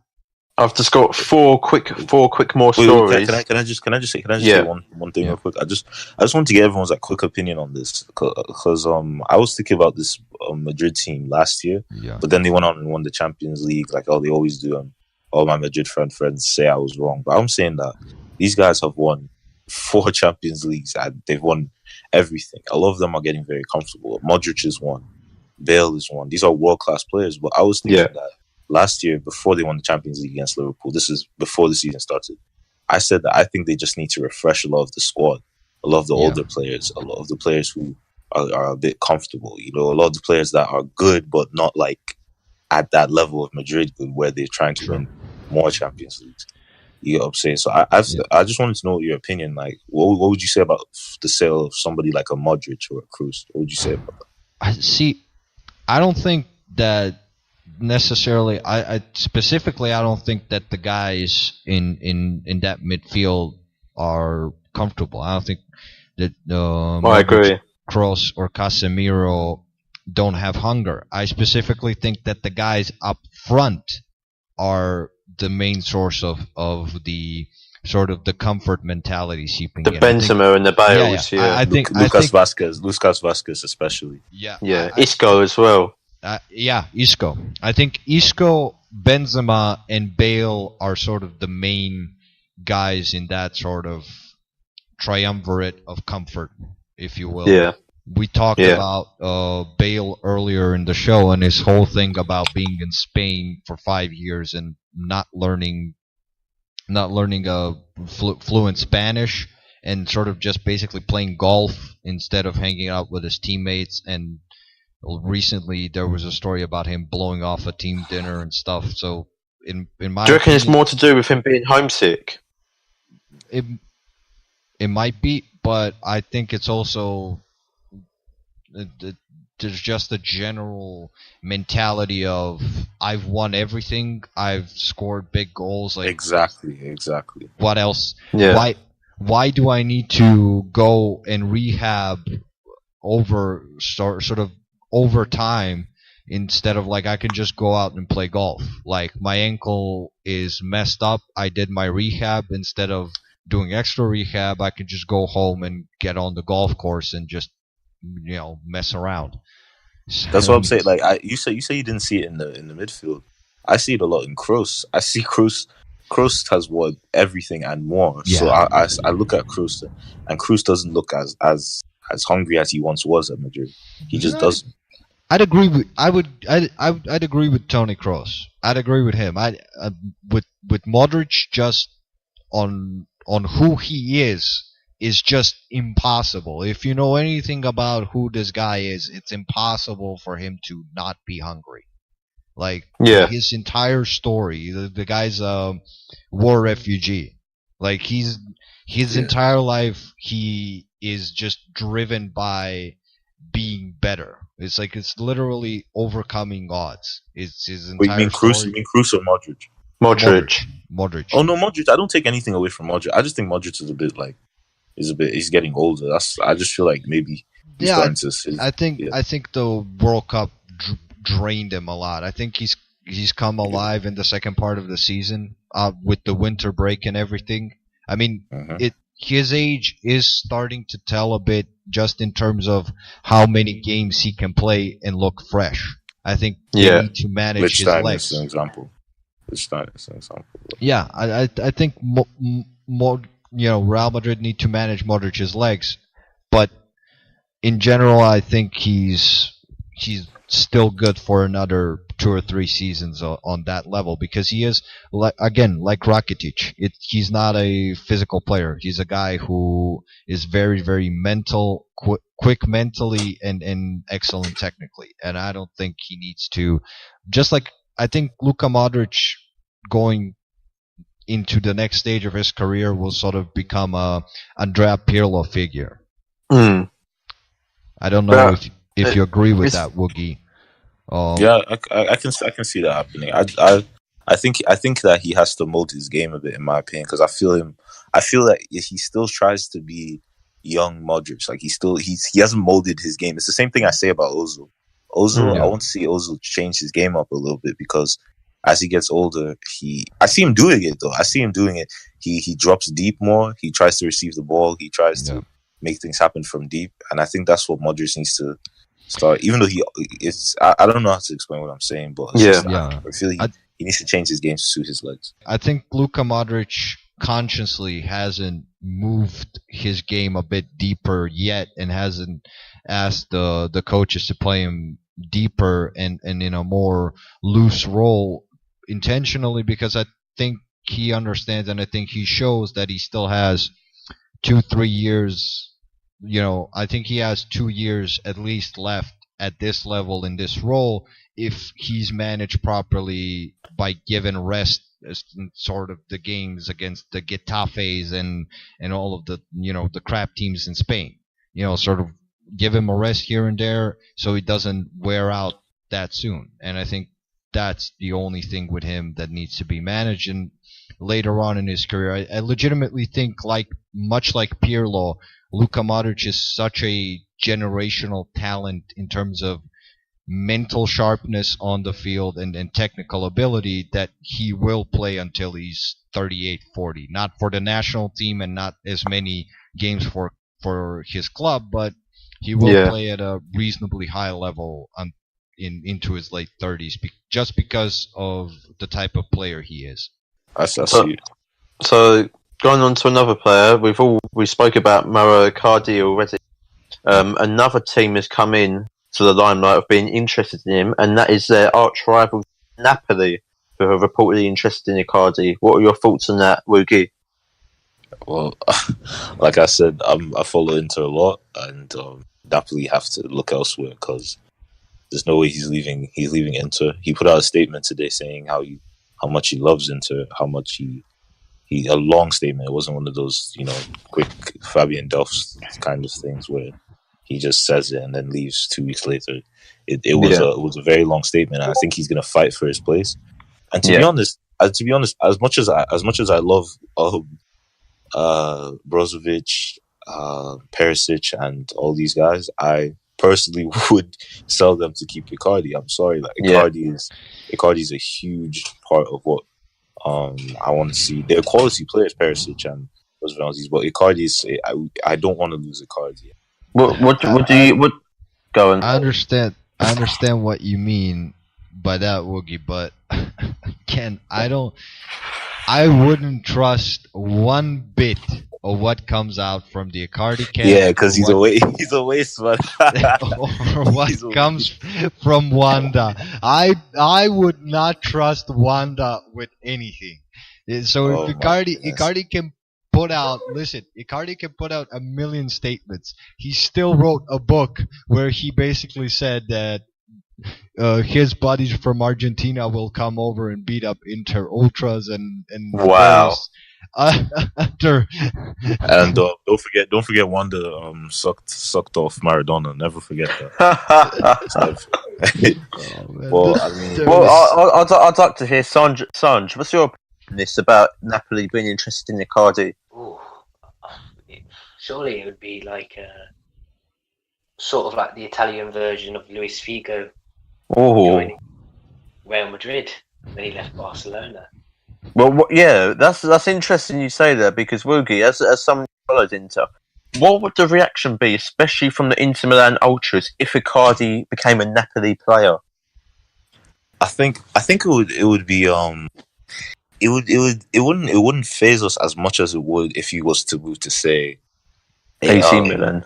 AC Milan, even though that has happened millions of times, so we're kind of used to it at this point. But it's like, but Juventus though. If he moved to Juventus, be annoying because we want to see him go to Madrid, a Barca, a Bayern, those kind of clubs. Not Napoli. It's not really what we want to. If he moved to Juventus, though, there would be a riot. Oh my goodness, he cannot go to Juve. Well, Do you think it'd be more of an issue if he went to Juve or AC Milan?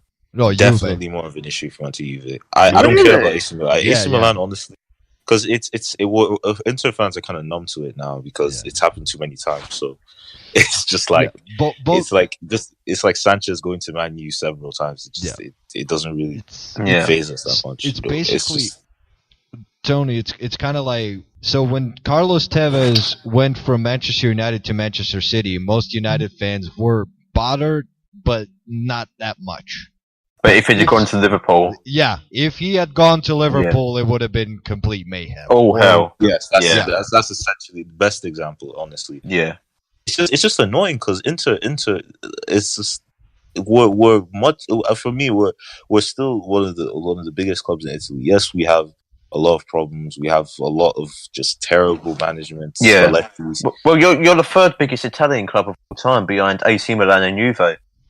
In my opinion, I mean, it's just a lot of us try to argue we're shameless because we use European cups to say, "Oh, we're bigger than Juve," but the truth is, Juve are bigger. I'll just like to say one thing on the whole Icardi saga. The one thing I heard from all of these different Italian league podcasts I listen to, these different reporters I follow, is they all say one thing. Vanda and Mauro are very comfortable in Milan. And when people speculated the move to Real Madrid, everyone said, okay, that's possible. But Turin is only about an hour away by the Autostrada. So it's about an hour away. It's about an hour's drive from Milan. So basically, if Mauro had to commute, so they don't have to relocate. If he had to commute to Turin to go to Pratt to training, it would be no problem for them. Yeah. You're scaring me. You're scaring me. No, Woogie didn't want to hear that. No, I'm just saying. Like, these were not reports. Just to for us, if there's any chance that I don't want to get people in trouble. But like Gab Marcotti did not report this on Serie A. Some podcast that came out a couple of days ago that I listened to. He did not report this, but he said that there is a chance that they might work out some sort of Icardi deal because Marotta, when he moved from Juve. The former CEO of Juve, now he's the CEO and the sporting CEO of Inter. He moved from Juve to Inter. He did say that Icardi was discussed at Juve. Like, he didn't say that they wanted to move for Icardi, but he did say Icardi was discussed. Yeah. So for whatever. Juve is a corrupted club. Juve is. I hate Juve so much too. Like, I can't stand Juve. Juve is because what annoys me about Juve is that it's the corruption. Like, people just overlook how corrupt Juve is. Last year, especially the amount of points that they won, which is why Sarri didn't win that league title, and it pained me so much that Sarri wasn't able to win that league title. We must move on to. I've got Bayern Munich have come out and said that reportedly interested in Lucas Hernandez from Atletico Madrid. What are your thoughts on this, Alba? Yeah, I heard that deal was actually pretty close to happening. Because there are one or two complications that we don't know the full detail of yet. My sources have said, but there's strong interest from Bayern. I think the complications are regarding the fact that Diego Godin is moving at the end of the season to Inter, and that's practically been agreed. So if Atletico were to sell Lucas Hernandez, they'd basically lose two of their pretty much starting center backs. They would still have Stefan Savic and Jimenez, so it's not a complete disaster. But I would definitely take Lucas Hernandez any day over Stefan Savic. So I think, but again, it might be worth it for Atletico if the fact that the release clause, which is in there, I think at 80 million euro. That's correct. Bayern are prepared to pay it. So I think if Bayern pay that, I don't think that Atletico can do anything. So yeah. And if Hernandez wants to move, I think it'd be a great move for Bayern because Bayern definitely needs some athleticism in their back line because, I mean, Boateng is completely done. He's fried. Hummels can't run anymore. He's got cement. Again, he's another guy who's cemented into place. Yeah. Lucas Hernandez is a left back, yeah? He's a converted center back. Because he's a center back who played left back for France out of necessity because Mendy was injured. Same way with Pavard on the right hand side because CD Bale was injured. What are your thoughts on this, Sanj? Yeah, like it could be a bit of a loss if Godin goes to Inter. Then like half of their amazing back four is gone. Yeah, and would be a big blow. Like, yes, 80 million is quite a big release clause, but is it that much in today's market? True. A replacement. I mean, so yeah. When you look at Jordi Alba, who's got a buyout clause now, 428 million, 80 million is pennies really on the grand scheme of things. Yeah, but again, and I like Boogie's thoughts on, I mean, how he'd fit in with Bayern because I think he's a perfect partner for Zule given Hernandez's athletic ability, and I don't think with Alaba at left back they're clearly not buying him to play left back. So Woogie, you think that Bayern would cement their back line with Zule and Hernandez? That's a tasty combination, but I mean I feel like that could be a good partnership in my opinion. I feel like you said, Boateng is done. Hummels is done. To be honest, these guys are getting twisted up every week. It's kind of embarrassing now.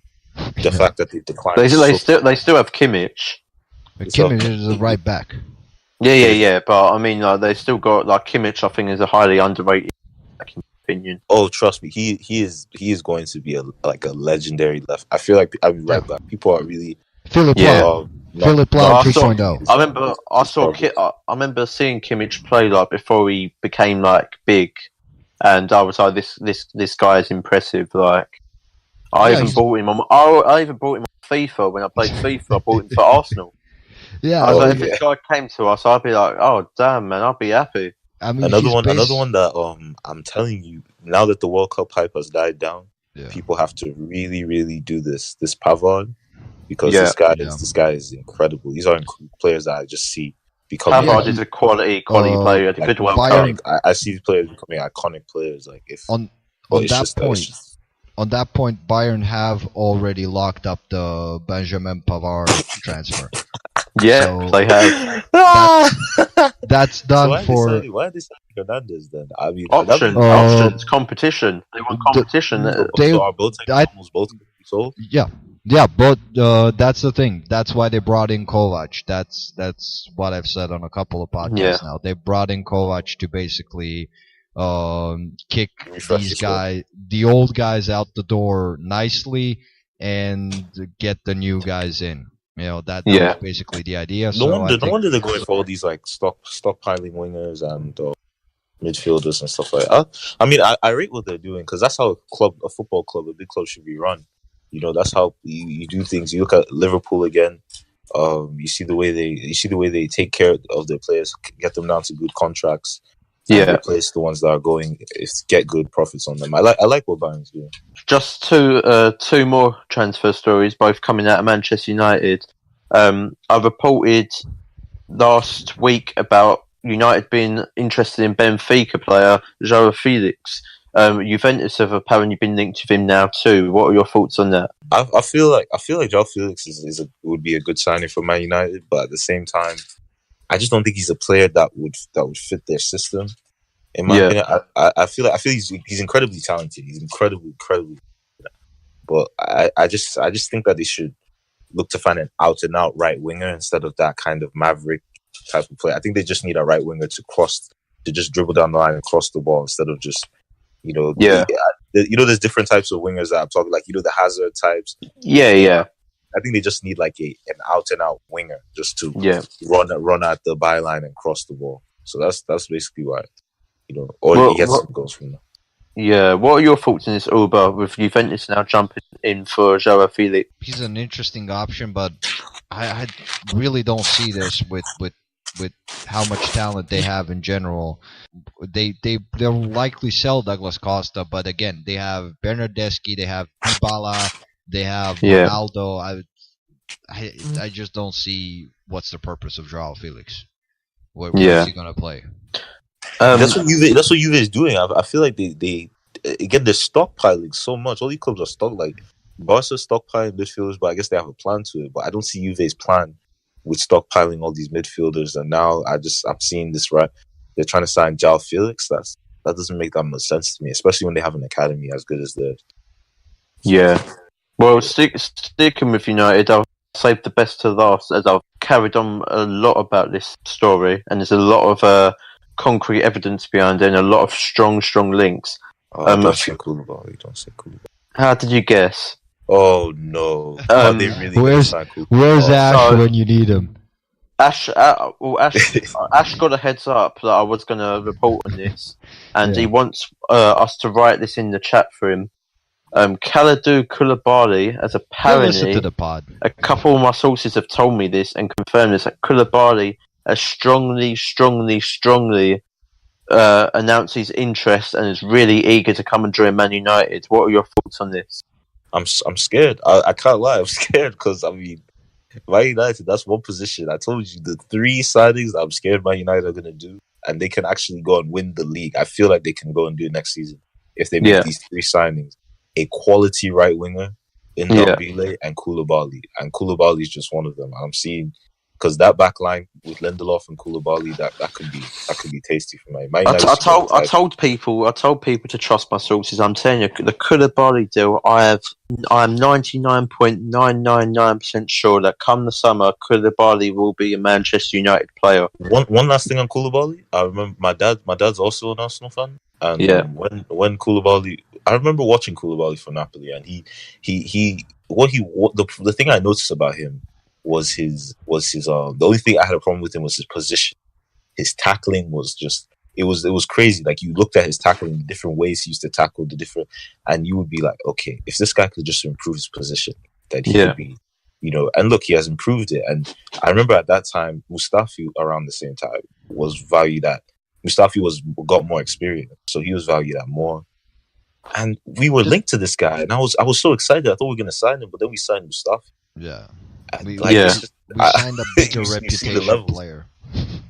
You've seen the levels now. Yeah. I think that's the one that angers me the most out of all the signings Arsene Wenger. I think the fact that Koulibaly for 20 million wasn't done. We signed Gabriel and Mustafi and all these people. It's just, this club is Arsenal is a joke, man. I can't. So, what do you think about this Alba? As you know, I've been strong. My sources have been all over the place and been strongly. This has been like, when I've been talking to my sources, this has been the number one topic they've been coming up with constantly. Koulibaly. Yeah. What are your thoughts about this? I've already shared some thoughts in previous podcasts, but I'll just say shortly that if United compare Kalidou Koulibaly with the present version of Victor Lindelof, I think. Yeah.